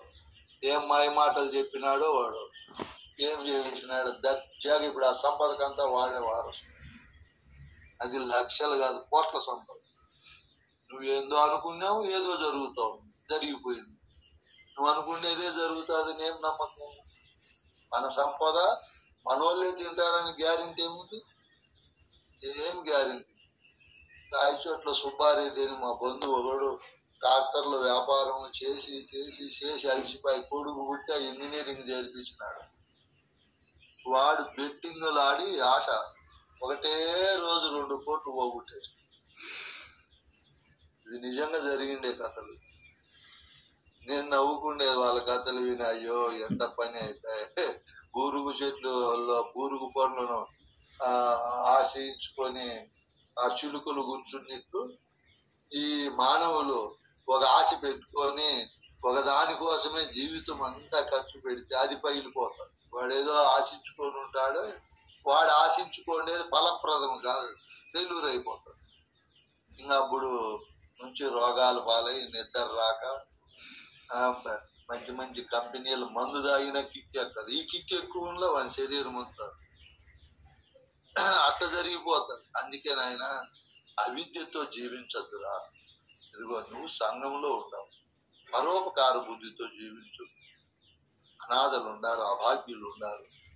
అలాగే మనము ఒక గురు సంఘంలో ఉన్నాం. 10 రూపాయలు ఖర్చు పెట్టు, అంతా నువ్వే తీసుకొని పోతావు. పోయేటప్పుడు నీ పిల్లలే అనుభవిస్తారని గ్యారెంటీ ఏముంది? గ్యారెంటీ లేదు. మా పక్కపల్లిలో మా బావ కొడుకును ఎంత కష్టపడి ఎంత ఉన్నతంగా వాని కోసమే భార్య భర్త అహర్నిశలు కష్టపడినాడు. వాడు బాగా చదువుకున్నాడు, బాగానే ఉంది, మంచి ఉద్యోగం వచ్చింది, అది బాగానే ఉంది. School assistant. నిజంగా జరిగిందేటివి ఇవన్నీ. పెళ్ళి అయింది, ఆమె కూడా ఉద్యోగస్తురాలు. వాళ్ళ తల్లిదండ్రులు భావజాలంలో పెట్టుకొని బ్రతకకుండా క్రికెట్ బెట్టింగులు ఆడి ఒకే సంవత్సరంలో 35 లక్షలు అప్పు. మా వంత అయిపోయింది. స్వామి ఏం చేయదు. దేన్ని ఎక్కువ ఆశించినావో, దేనికోసం అహర్నిశలు కష్టపడినావో అది ఫెయిల్ అయిపోయింది. నాకు ప్రాప్తి లేదు చెప్పారు పెద్దలు. ఏం చెప్పారు ఆయన? రుణానుబంధ రూపేణ పశుపత్ని సుఖాల. రుణక్షయం క్షయాయాంతి ఆతత్వ పరివేదన. నేనేమో చెప్తా, ఇంక పరివేదన ఆవేదన పడద్దు, బాధపడద్దు, ఆ రుణం అంతవరకు ఉంది, తీరిపోయింది. వాడు మూర్ఖుడు, పాపి కదా, ఒక మాటతో కట్టుబడు. అదే చింతే, అదే చింతే. ఆయనకు గుండె జబ్బు వచ్చింది, ప్రామిస్ సత్యం, గుండె జబ్బు వచ్చి ఆపరేషన్ అయింది. అయినా నిర్మలంగా ఉండాడా? అదే చింతే. 35 లక్షలు పోగొట్టునే ఎక్కడి బ్రతుకుతాడు అని వాడిపోయిన బ్రతుకు కోసం తన బ్రతుకును పాడు చేస్తుంది. ఇది జరిగింది, ఇప్పుడు జరుగుతూ ఉండేది. ఇవన్నీ మనం ఎన్నో కోణాల్లో ఆలోచన చేసి చూస్తే ఈ మానవునికి ధైర్యము, ఒక భక్తి, ఒక విశ్వాసము ప్రబోధిస్తాయి. నేను కూడా చర్చిలకు పోతా, బోధ వింటా. వాళ్ళు బాగా వైరాగ్యం పుట్టే మాటలు కూడా చెప్తారు. మీరు ప్రభు మాటలు విశ్వసించండి, ప్రభువును గణపరచండి. మీరు ప్రతిరోజు ఇదిగో ఈ వాక్యాలు వినండి. ప్రతిరోజు శుక్రవారం చర్చికి రాండి. ఇట్లా చేయండి. శుక్రవారమా ఆదివారమా? చర్చిలు ఆదివారమా శుక్రవారమా స్వామి? ఆదివారం అయ్యా. నేను శుక్రవారం అంటున్నాను. మీరు రండి అని వాళ్ళు అక్కడికి పిలిచి, మీ కష్టాలు వచ్చినా, నష్టాలు వచ్చినా, సమస్యలు వచ్చినా ప్రభు వాక్యం మరవద్దండి, ప్రభువును మరవద్దండి. 1 గంటలో అది 10-20 సార్లు చెప్తారు ఆ మాట. వీడు ఆశ పెట్టుకొని దాన్ని నమ్ముకుంటాడు. అదన్నా మేలు. మన వాళ్ళు అట్లా కాదు. మీకు సమస్యలు వచ్చినాయి కదా, ఇదిగో ఆ ఉండి కళ్ళ చూడండి ఒకసారి, దాంట్లో అంత సమర్పించండి, మీ సమస్యలు పోతాయి. సంవత్సరానికి 2 సార్లు వచ్చి రాయిని దర్శించుకొని పోండి. ఇట్లా తిక్క మాటలు మనోళ్ళు చెప్తారు. ఇవన్నీ పోవాలి.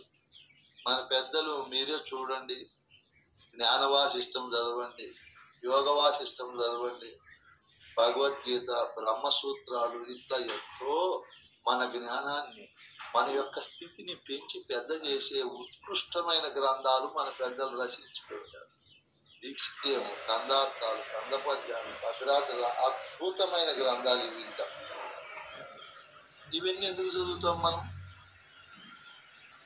ఓ దేవుణ్ణి నేను దర్శించుకున్నాలే, దేవునికి ఆశ పెట్టినాలే. మనం దేవునికి ఆశ పెట్టుకుంటాం. మనమే ఈసారి నాకు జరిగితే మళ్ళీ నీ ఒడ్డీ కథ చూసుకో అంటాం. ఆయనకే ఆశ పెట్టేది మనం, ఆయనకే మనం మభ్య పెట్టేది, లంచం ఇచ్చేది ఆయనకే. చూడు, లంచం రాజకీయ నాయకులు ఎంఆర్ఓ ఆఫీసులో లంచం తీసుకుంటారని ఏమో గగ్గోలు పెడతారు కొంతమంది. దేవునికే లంచం ఇచ్చొస్తానమే, అదెట్లా రే? అది రూపు మాపండ్రా, దేవుడు ఇచ్చేవాడు రా, తీసుకునేవాడు కదా. మూర్ఖుడు అని ఎవరున్నారు చెప్పేవాళ్ళు? ఇవ్వండి ఇవ్వండి ఇవ్వండి ఇవ్వండి అని ఇస్తానే ఉన్నారు. పోయి ఇట్లా అజ్ఞానము, అనాగరికము, అవివేకము తొలగిపోవాలి. తొలగిపోవాలంటే ఏం చేయాలి? జ్ఞానం విస్తృతంగా ప్రచారం కావాలి. ఇంటింటికి జ్ఞానము, ప్రతి వ్యక్తికి జ్ఞానం పోతే సాధనలు చేసి సమస్త గ్రంథాలను విచారించి ఇంకా ఏమి తెలుసుకో అదంతా తెలుసుకొని సంపూర్ణులై జ్ఞానం అనే విద్యలో పండినటువంటి మహాఫలాలు అనుభవించినటువంటి వారు నేను చెప్తాను. దీనికి ఏ సాధనలు చేయనవసరం లేదు. గురువుకు మనస్సు ఇచ్చి గురువు చెప్పే బోధ వినేదే గొప్ప సాధన. దాంతోనే భావ సంపుటి పెరుగుతారు, విశేషమైన జ్ఞానం లభిస్తారు. అట్లా మన పెద్దలు సంవత్సరాలు విన్న బోధలు మనం ఇప్పుడు వింటున్నాం. మీరు బాగా చూడండి, విచారిస్తే తెలుస్తారు. గురువు అయిన వశిష్ఠుని చేత చాలా సంవత్సరాలు విన్నారు. వినడమే సాధన. అనడము, చూడడము ఇవి కాదు సాధనలు. వినడం సాధన. ఇది గొప్ప ఫలితాన్ని ఇచ్చేది. సాందీపుని దగ్గర 12 సంవత్సరాలు ఈ అశరీర అచల గురు బోధను కృష్ణుడు విన్నాడు, పరమ పవిత్రుడయ్యాడు. అటువంటి సర్వ విద్యలు తెలిసిన కృష్ణుని ద్వారా అర్జునుడు భగవద్గీత, ఉత్తర గీత విన్నాడు, పరమ పవిత్రుడైనాడు ఆయన. అటువంటి కృష్ణుని ద్వారా రుక్మిణి మాత సుజ్ఞాన శాస్త్రము, శ్రీకృష్ణ రుక్మిణి సంవాదం అనే గ్రంథాన్ని విన్నది. పరమ పవిత్రమైంది ఆమె గారు కూడా. అలాగే ఆంజనేయుడు సీతారాముల ద్వారా సీతారామాంజనేయ సంవాదం విన్నాడు, గొప్ప స్థితిని పొందాడు. ఇంకా ఎన్నో విషయాలను రామకృష్ణుని పరమహంస ద్వారా వివేకానందుడు విన్నాడు. గురువు ద్వారా శంకరాచార్యులు గోవింద భగవత్పాదులని తన గురువు ద్వారా వేద విషయాలను ఎన్నో గ్రంథాలకు భాష్యాలు రాశాడు. ఎన్నో గ్రంథాలు, చరిత్ర మర్చిపోలేనంత ఉత్కృష్టమైన గ్రంథాలు రాశాడు. అలాగే మనం బాగా ఆలోచన చేస్తే వ్యాసుడు వాళ్ళ గురువు ద్వారా విన్న బోధలను ఎన్నో గ్రంథాల రూపంలో మానవ లోకానికి అందించారు. గొప్ప సంపదలు ఇవి.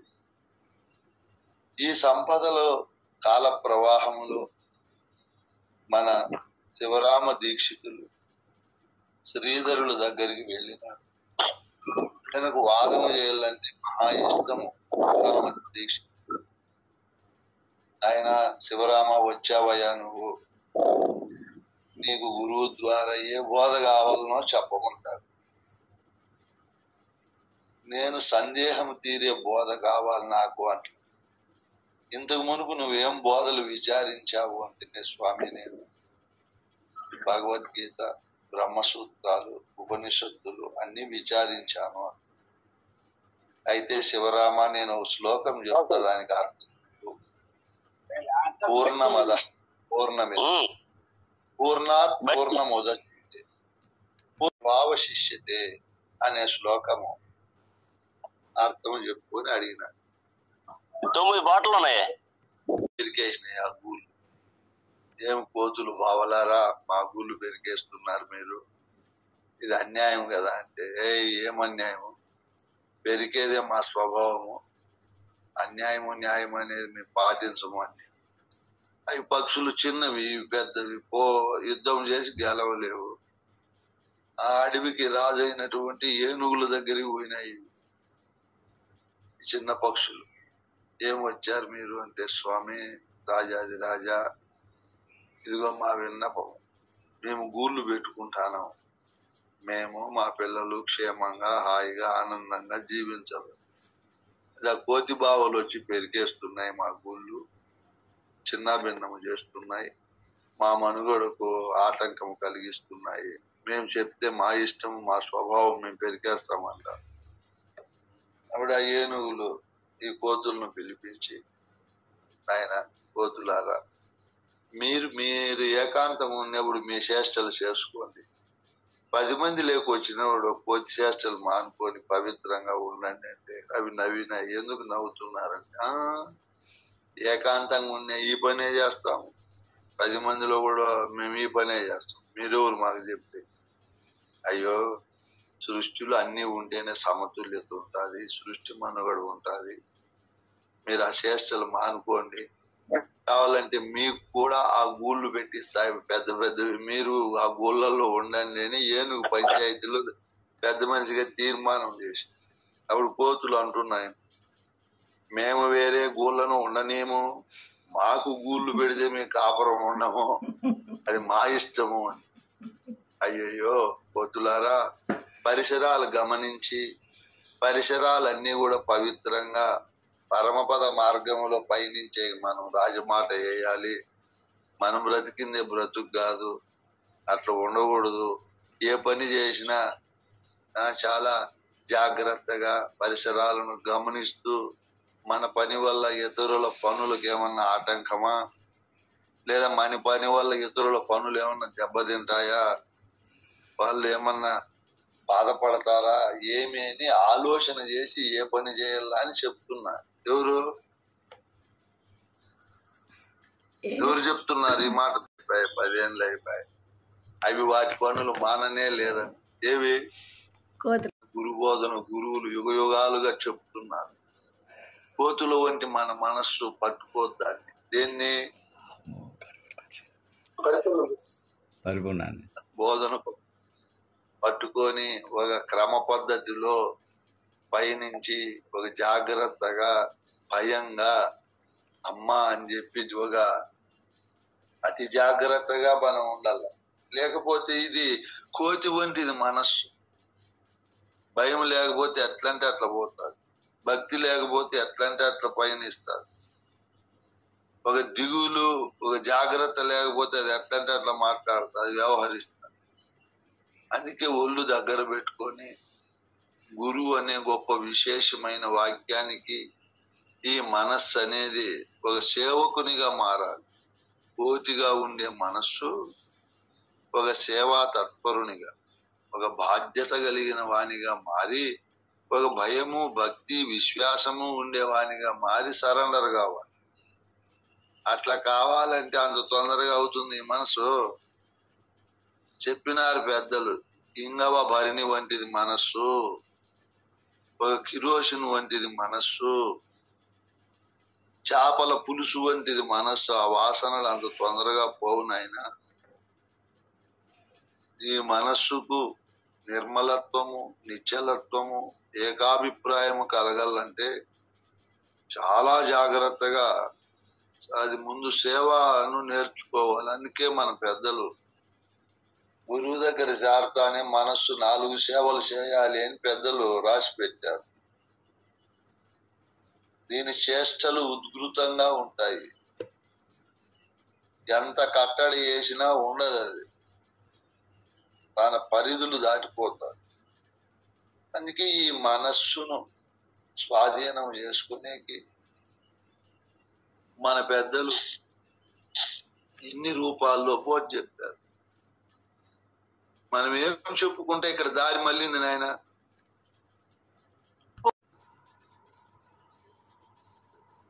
ఆయన ఆ శ్లోక భావానికి ఉన్నది ఉన్నట్టు అర్థం చెప్తాడు. శివరామ దీక్షితులు శ్రీధరుడు ఆ శ్లోకములో ఉండే భావములో దోషము చూపిస్తాడు ఆయన. ఎవరు? వాళ్ళ గురువు అయిన శ్రీధరుడు. దీక్షితులు మహా సూక్ష్మ ప్రజ్ఞావంతుడు, తన అభిప్రాయాన్ని మార్చుకునే శక్తి కలిగిన మహనీయుడు. పిల్లలు చెప్పని పెద్దలు చెప్పని అది సత్యమై తన భావము అసత్యముతో ఉన్నప్పుడు తన భావాన్ని వదులుకొని సత్యభావముతో జతగట్టే నిష్పక్షపాతము కలిగిన బుద్ధి కలిగిన మహనీయుడు శివరామ దీక్షితుడు. లేకపోతే నేను ఇన్ని యజ్ఞాలు చేశాను, బ్రాహ్మణోత్తముడును, పెద్దలు చెప్పిండేది నేను మార్చుకుందునా, నేను శంకరాచార్యులకు తెలియదా, అంత లేని ఆయన చెప్తాడా అని అక్కడే కట్టుబడకుండా, అక్కడే అభిమానవంతం కాకుండా తన అభిమానాన్ని కట్టుబాటులను తెంచుకొని ఆ శ్లోకములో ఉండే దోషాన్ని గుర్తించి శ్రీధరుడు చెప్పిన బోధను ఉత్తరపక్షము చేసుకుంటాడు, తన భావాన్ని పూర్వపక్షం చేసుకుంటాడు, పోగొట్టుకుంటాడు. ఇది దోషముతో ఉంది, నేను ఇన్నాళ్ళు ఈ దోషముతో జీవించాను కదా, ఎంత జీవిత కాలం వృధా చేసుకున్నాను, ఇదిగో యథార్థమైనటువంటిది ఉంది అని ఆనందపడతాడు. తన దగ్గరికి వచ్చిన వాళ్ళకి అదే బోధిస్తాడు. ఆ పరంపరలోనే పరశురామ నరసింహదాస్ గారు, బావలి కృష్ణ ప్రభులు, ఇంత మహోన్నతమైన వ్యక్తిత్వము, ముందు చూపు, లోక కళ్యాణం కోరినటువంటి మహనీయత్వము ఉన్నటువంటి వారు పుట్టి దీన్ని ఈ బోధన ప్రకాశింపజేసింది. ఇది సామాన్యమైన విషయం కాదు. ఇటువంటి సంపదలతో అందరూ తొలతూగిలారు. మానవ లోకానికి ఆ సంపదలు ఇచ్చా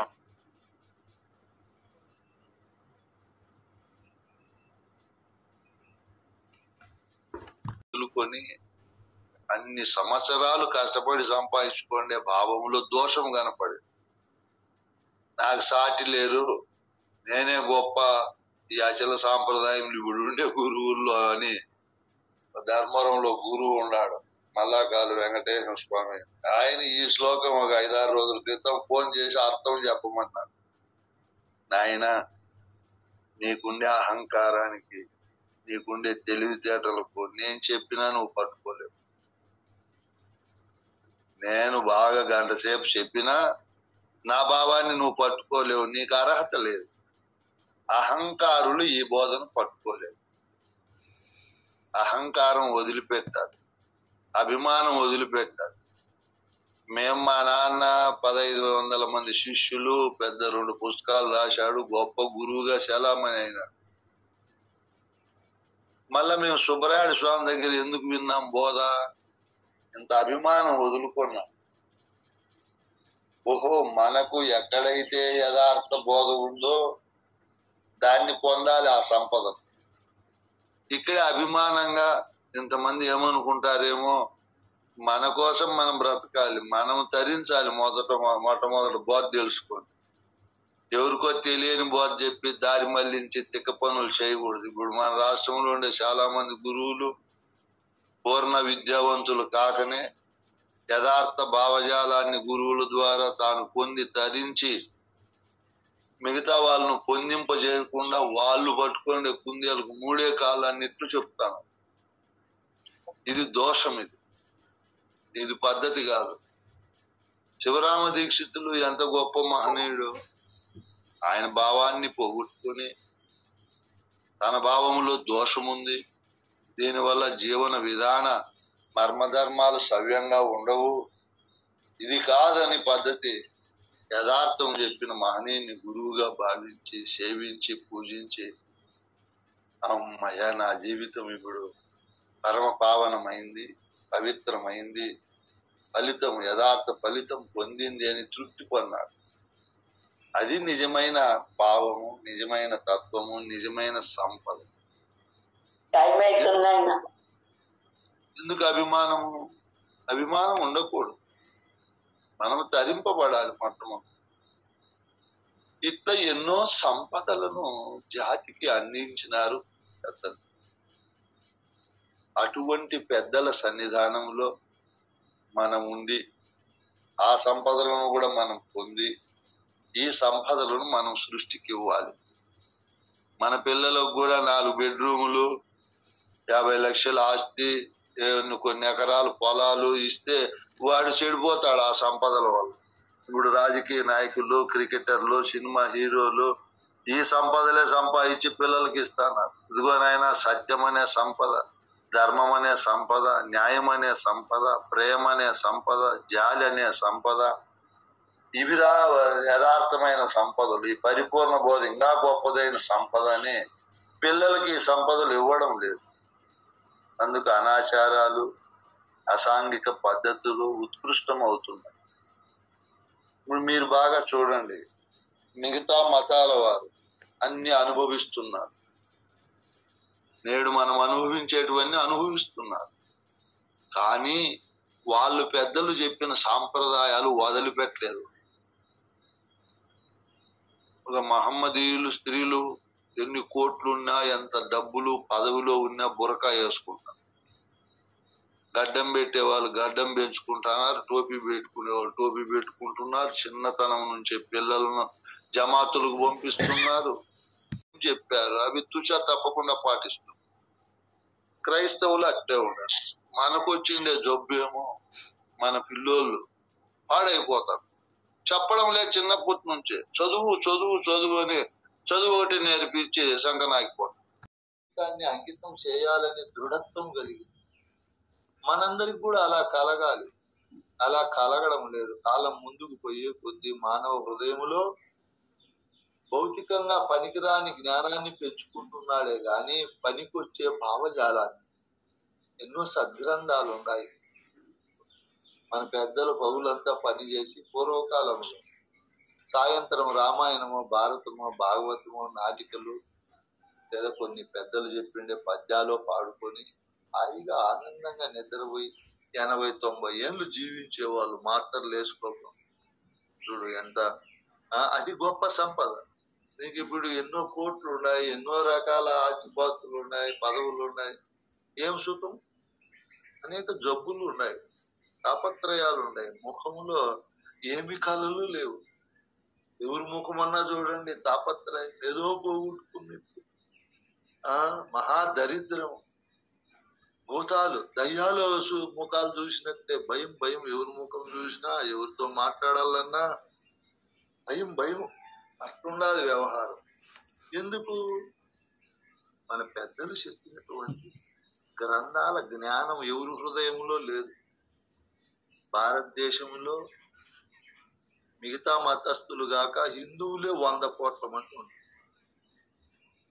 అయినా మన పవిత్ర గ్రంథం ఏది అంటే 99 కోట్ల మంది చెప్పలేదు. మన పవిత్ర గ్రంథం ఏది నాయనా?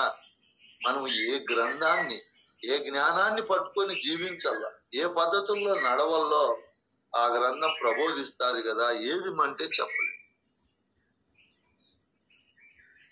మీరు కావాలంటే అడగండి, చెప్పలేదు. తెలిసినా మన పవిత్ర గ్రంథం భగవద్గీత అని, ఆ భగవద్గీత మీరు చదివినారా అంటే అందులో 1000 మంది కూడా మేము చదివినామని చెప్పలేదు. ఇది నేను అసత్యం కాదు చెప్తాను, ఇది సత్యమే. మన జూమ్ లో ఉండేవాళ్ళు మొదటి నుంచి లాస్ట్ వరకు నేను భగవద్గీత విన్నానని గాని లేదా చదివినానని గాని చెప్పండి అంటే ఒక్కరు కూడా చేయెత్తుతారు, ఎత్తలేరు. మరి ఎత్తే వాళ్ళు ఉండారా స్వామి? నేను మాత్రం రోజు వింటున్నా స్వామి, రోజు చదువుతా. ఏదో అప్పుడప్పుడు 2 మాటలు కాదు. అది ఎందుకు ప్రారంభమైంది, ఏ విషయం అందులో ఉంది, ఏ విధంగా ముగింపు అయింది అని మొదటి నుంచి చివరి వరకు చక్కెర మెక్కక చక్కెర మాధుర్య మెరుగ జాలరటువలెను మక్కువతో విని చదువక ఈ గ్రంథము సారము ఎరిగేగా నాయనా. మొదటి నుంచి తుది వెళ్ళా కనుడి అన్నాడు కృష్ణ ప్రభువు. ఏదైనా ఒక గ్రంథము ప్రారంభం నుంచి చివరి వరకు మనసు పెట్టి ఇంకా ఏముంది దాంట్లో. ఇప్పుడు మనము సినిమాకు వెళ్తాము, ప్రారంభం నుంచి ముగింపు వరకు దానిపైనే మనసు పెట్టి ఇంకా కథ ఏమైతుంది, ముగింపు ఎలా ఉంటుంది అని ఇంకా ఎంత తెలుసుకోవాలని తాపత్రయపడతామో మనం. ఆ బాహుబలి 1వ భాగం తర్వాత 2వ భాగం ఉంది అన్నప్పుడు జనాలు ఇంకెప్పుడు వస్తుంది 2వ భాగం అని ఎదురు చూశారు. అట్లా ఈ రామాయణము ఏ విధంగా ప్రారంభమై ఎలా ముగింపయింది, భాగవతం ఎలా ప్రారంభమై ముగింపయింది, భగవద్గీత ఎలా ప్రారంభమైంది, ఎందుకు అది ఏర్పడింది, తద్వారా ఎవరు లబ్ధిని పొందారు, ఎవరు ఉత్తేజితులయ్యారు అని చెప్పి చివరికి ఏమి ఆయన సమాధానం అని ఎవరు విన్నారు? మన కథ అంటే వదిలే, పెళ్లిళ్ళు చేసుకోకుండా నేను సినిమా మిషన్ పోతా ఉంటా. మా అక్క ఉంది కదా, సరే తల్లులారా చాలా సంతోషం, మీరు సర్వ సంఘాన్ని పరిత్యజించి ఇక్కడికి వచ్చి అనునిత్యము మీ హృదయజాలము ఆ భగవన్నామ స్మరణలో పరమ పవిత్రమైతా ఉంది. మీరు ఏ గ్రంథాలు చదివారు, ఏం సారాన్ని గ్రహించారు, కొంత 10 నిమిషాల సమయంలో అది చెప్పండి అంటే చాలా మంది చెప్పలేరు. నేను వాళ్ళని తీసివేసే మాటలు కాదు, దానికోసం తాపత్రయపడి ఆ జ్ఞానాన్ని సంపూర్ణంగా పొందాలి, దాంతో మమేకం కావాలి అనే ఉత్సాహభరితమైన పద్ధతుల్లో లేరు ఎవరు. అది ఒక ఆడంబరానికో ఒక ప్రదర్శనకో చేస్తున్నారు అవన్నీ కూడా. అది పద్ధతి కాదు. నిన్న జూమ్ లో వేరే వాళ్ళు నాకు ఫోన్ చేశారు. ఇది మామూలుగా స్వామి 4 ద్వాదశులు ఉన్నాయా అని అడిగారు. శివరామ దీక్షిత సాంప్రదాయంలో మనం ఉండాం నాయన. 4 ద్వాదశులు ఎక్కడా లేవు. ఉండేది ఒక ద్వాదశి. 4 రకాల పరిపూర్ణం ఉంటుంది ఎక్కడన్నా. ఒక రకమే పరిపూర్ణం, దానికి 4 రకాల పరిపూర్ణాలు పద్ధతుల్లో మనం స్థూల పరిపూర్ణము, సూక్ష్మ పరిపూర్ణము, కారణ పరిపూర్ణము, మహాకారణ పరిపూర్ణం అని ప్రజలకు చెప్పి తాను తెలియకుండా తాను చెడిన పోతే సంఘాన్ని అంత చెడగొట్టినట్టు ఉంటుంది. ఆయన ఎందుకుండా 4 ద్వాదశులు 4 షోడశులు ఇట్లా పిచ్చోళ్ళు వస్తారనే ముందు చూపుతోనే భాగవత కృష్ణ ప్రభువులు చెప్పేశాడు తన గురుని లక్షణములో. ఆయన 12 అక్షరములు గల సదమల మంత్రార్థమెరిగి సద్గురు కృపచే 16 అక్షరములు గల అది ఎట్టిదో తెలిపెనేనే అతడే సద్గురుడు, ఇవి రెండిరుగా అతడేటి గురుడు. మొదటిది పరిపూర్ణమును తెలుపు, ఎరుకాను తదనంతరపు దిబోధ చేయు ఎరుగా అతడేటి గురుడు. రెండు గురించి తెలుసుకోండి, గురుడే గురుడు. ఇవి రెండు ఎరగని గురుడు ఏం గురుడయ్యా? సొంత కవిత్వం చెప్పి 4 అని ప్రజలను మభ్య పెడతాన్నారు నాయన. వాళ్ళకు మీరు తెలిసిన వాళ్ళు కదా, చెప్పండి అని చెప్పిందా. నేను చెప్పనయ్యా అట్లా. వాళ్ళు తప్పులు చెప్తా ఉంటే నువ్వేమన్నా నేను చెప్పే దాంట్లో తప్పు ఉందా అని అడిగితే చెప్తే గౌరవం. వాళ్ళు చెప్పి ఇదే నిజమన్నప్పుడు నువ్వు చెప్పినా వాళ్ళు పట్టుకోరు. ఎందుకు అగౌరవపడాలి నువ్వు? ఎందుకు వాళ్ళకి చెప్పాలి? అడగని వారికి ఎందుకు చెప్పాలి? అడగని వారికి చెప్పకూడదని దీక్షితులు చెప్పారు. కృష్ణ ప్రభువులు కూడా చెప్పారు, తనకు శరణన్న వారల మనశక్తితో తరచి చూచి మరీ తెల్పతగుని వినువారికి అన్నారు. ఇవన్నీ మనం హృదయంలో పెట్టుకోవాలి, మర్చిపోవాలి. ఎందుకు మనం వాళ్ళతో వాదన చేయాలి? వాళ్ళ బోధ వాళ్ళు చెప్పుకుంటున్నారు. అట్ట మనం అడ్డపడాడు కానీ ఇంకా సృష్టిలో అన్ని బోధలకు అడ్డపడాలా? లేనిపోయిన ప్రమాదాలు జరుగుతాయి, ఇబ్బందులు జరుగుతాయి. వాళ్ళ ప్రాప్తం అట్టుంది, మన ప్రాప్తం ఇట్టుంది. అట్ట సర్దుకోవాలి మనం. ఇట్లా ఎన్నో రకాలుగా వస్తున్నాయి నాయన. అట్లా కాదు, సరైన గురువును చేరి సరైన పద్ధతిలో ఒక గ్రంథము.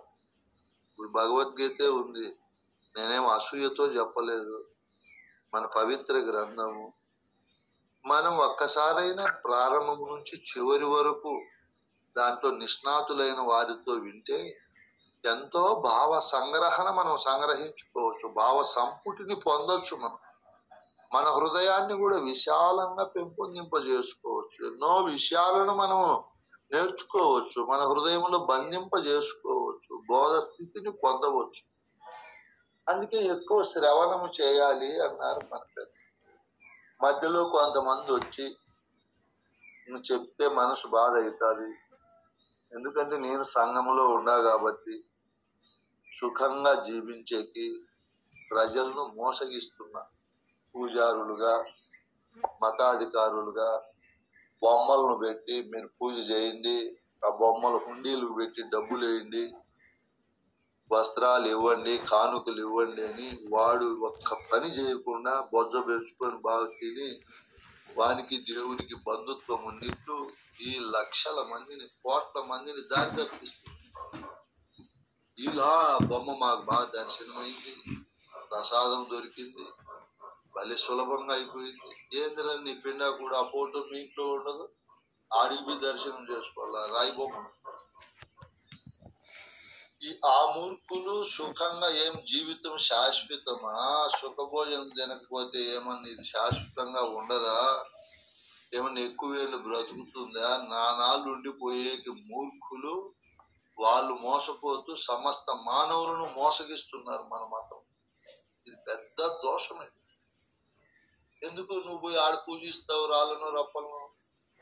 దానికోసం ఎంత టైం ఖర్చు, డబ్బు ఎంత ఖర్చు?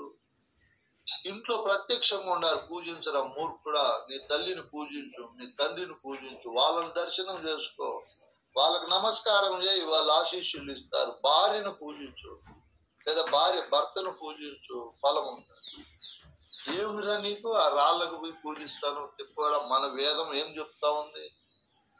ప్రజ్ఞానము దేవుడు అనింది, అహము దేవుడు అనింది, తత్వమసి దేవుడు అనింది, అయమాత్మ దేవుడు అని చెప్తా ఉంటే మాతృదేవోభవ, పితృదేవోభవ, ఆచార్య దేవోభవ, అతిథి దేవోభవ అంటా ఉంటే నువ్వు పోయి ఆడ ఉండీలలో డబ్బులేసి వాళ్ళను సోంబేర్లు చేసి వెనకొచ్చే వాళ్ళ మానవ లోకాన్ని అంతా అనాగరికలను చేస్తావా? అరవింద్ ఘోష్ అయితే ఎంత బాధపడినాడన్నో పాపం. ఎందుకు మళ్ళీ మానవ లోకం వెనుకకు పోతా ఉంది? మళ్ళా సత్యనారాయణ వీడన్ని అసత్యాలు చెప్పేది గాడిద.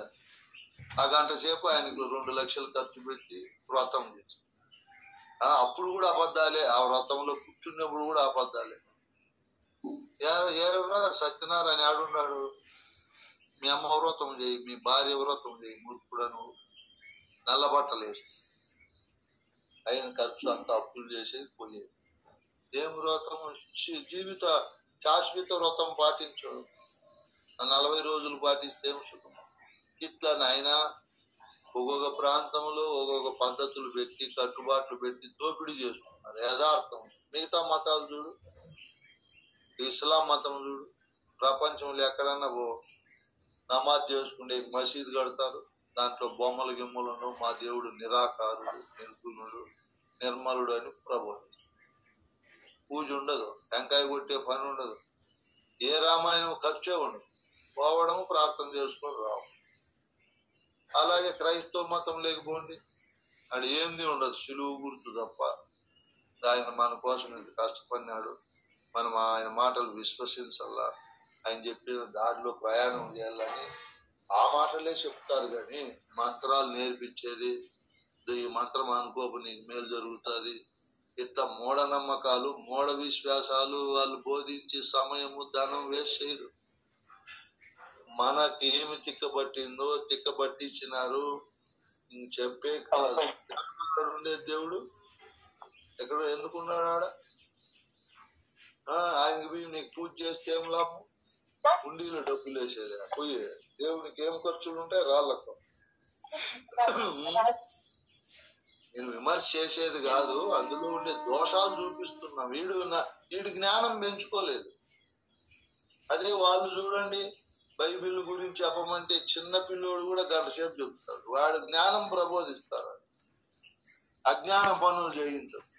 మనకు ఒక గ్రంథము, ఇదిగో రే మానవులారా ఇది చదువుకోండి, ఇదిగో మేము మీటింగులు పెడుతున్నాం, వాళ్ళు ఇస్తిమాలు పెడతారు సాయువులు, క్రైస్తవులు సువార్త సభలు పెట్టి గంటలు ఆ బోధ చెప్తారు. మన వాళ్ళు ఏడన్నా పెడతాన్నారు అట్లా? ఎవరో మన అట్లా అచల సాంప్రదాయస్తులు పెడుతున్నారు. ఇవి అద్వైతులు కూడా బోధ అంతా దాచుకునేది, ఏదో ఆ కథలు ఆ భాగవతం అవి చెప్పేది పంపించారు. యథార్థ జ్ఞానం ఎవరు చెప్తున్నారు? అచల మహాసభలే. ఈ సభలు పెట్టి బోధ చెప్తా అంటే కొంతమంది మూర్ఖులు అచల బోధ అట్లా చెప్పకూడదు, బజార్లకు ఎక్కి చెప్తారా, గురువులకు శాలవులకు పూలహారాలకు ఆశపడుతున్నారు దక్షిణలకు అని. మనలో ఉండే ఇదే చీడ పురుగులు ఆ వృక్షంలో పడి వృక్షాన్ని పాడు చేసినట్టు వాళ్ళు ఒక పక్క విమర్శ చేస్తారు. ఒకడు ఉన్నాడు ఆడ శ్రీకాళహస్తి దగ్గర, సాగుడు పోతాడు వాడు, వేణు అని. వాడు ఎప్పుడు మాట్లాడేది మందు తాగి పెట్టేది జూము. సభలు భ్రాంతి కోసం పోతున్నారు. మేము కానీ ఈ బోధ చెప్పే గురువులు వేరే పద్ధతుల్లో కర్మ చేయకుండా శిష్యులు ఇచ్చే ధనంతో ఎవరు ఆధారపడినారు? ఎవరు ఆధారపడలే. మా గురువు సుబ్బరాయుడు స్వామి రోజు పూజలకు పోతా ఉంటాడు, వాళ్ళు ఇచ్చే డబ్బుకు ఆశపడిపోతా ఉంటాడు. ఆయన పట్టు చీరల వ్యాపారం చేసి కష్టపడి ఆయన వృత్తిని ఆయన చేసుకొని జీవించారు మన గురువు. ఎవరు అదిగాక ఎవరు ఇస్తారు ధనం? పూజకు పోతే మనకు 4-5 వేలు ఖర్చు వస్తే వాళ్ళు 2,000 3,000 ఇస్తారు. మనం ఎందుకు పోతున్నాము? ఇదిగోనైనా ఈ పద్ధతుల్లో జీవించండి, బోధ ఎట్లుంటుంది, నీవే బ్రహ్మవు, నీకంటే బ్రహ్మం ఇంకొకటి లేదు, నువ్వు బ్రహ్మ గుణాలతో లక్షణాలతో ఉండు అని మంచి మార్గంలో ప్రబోధం చేస్తూ మనకు సభలు ఎంత అవసరం ఇప్పుడు సంఘానికి. అచల బోధ సభలు కూడా లేకుండా పోతే మానవులు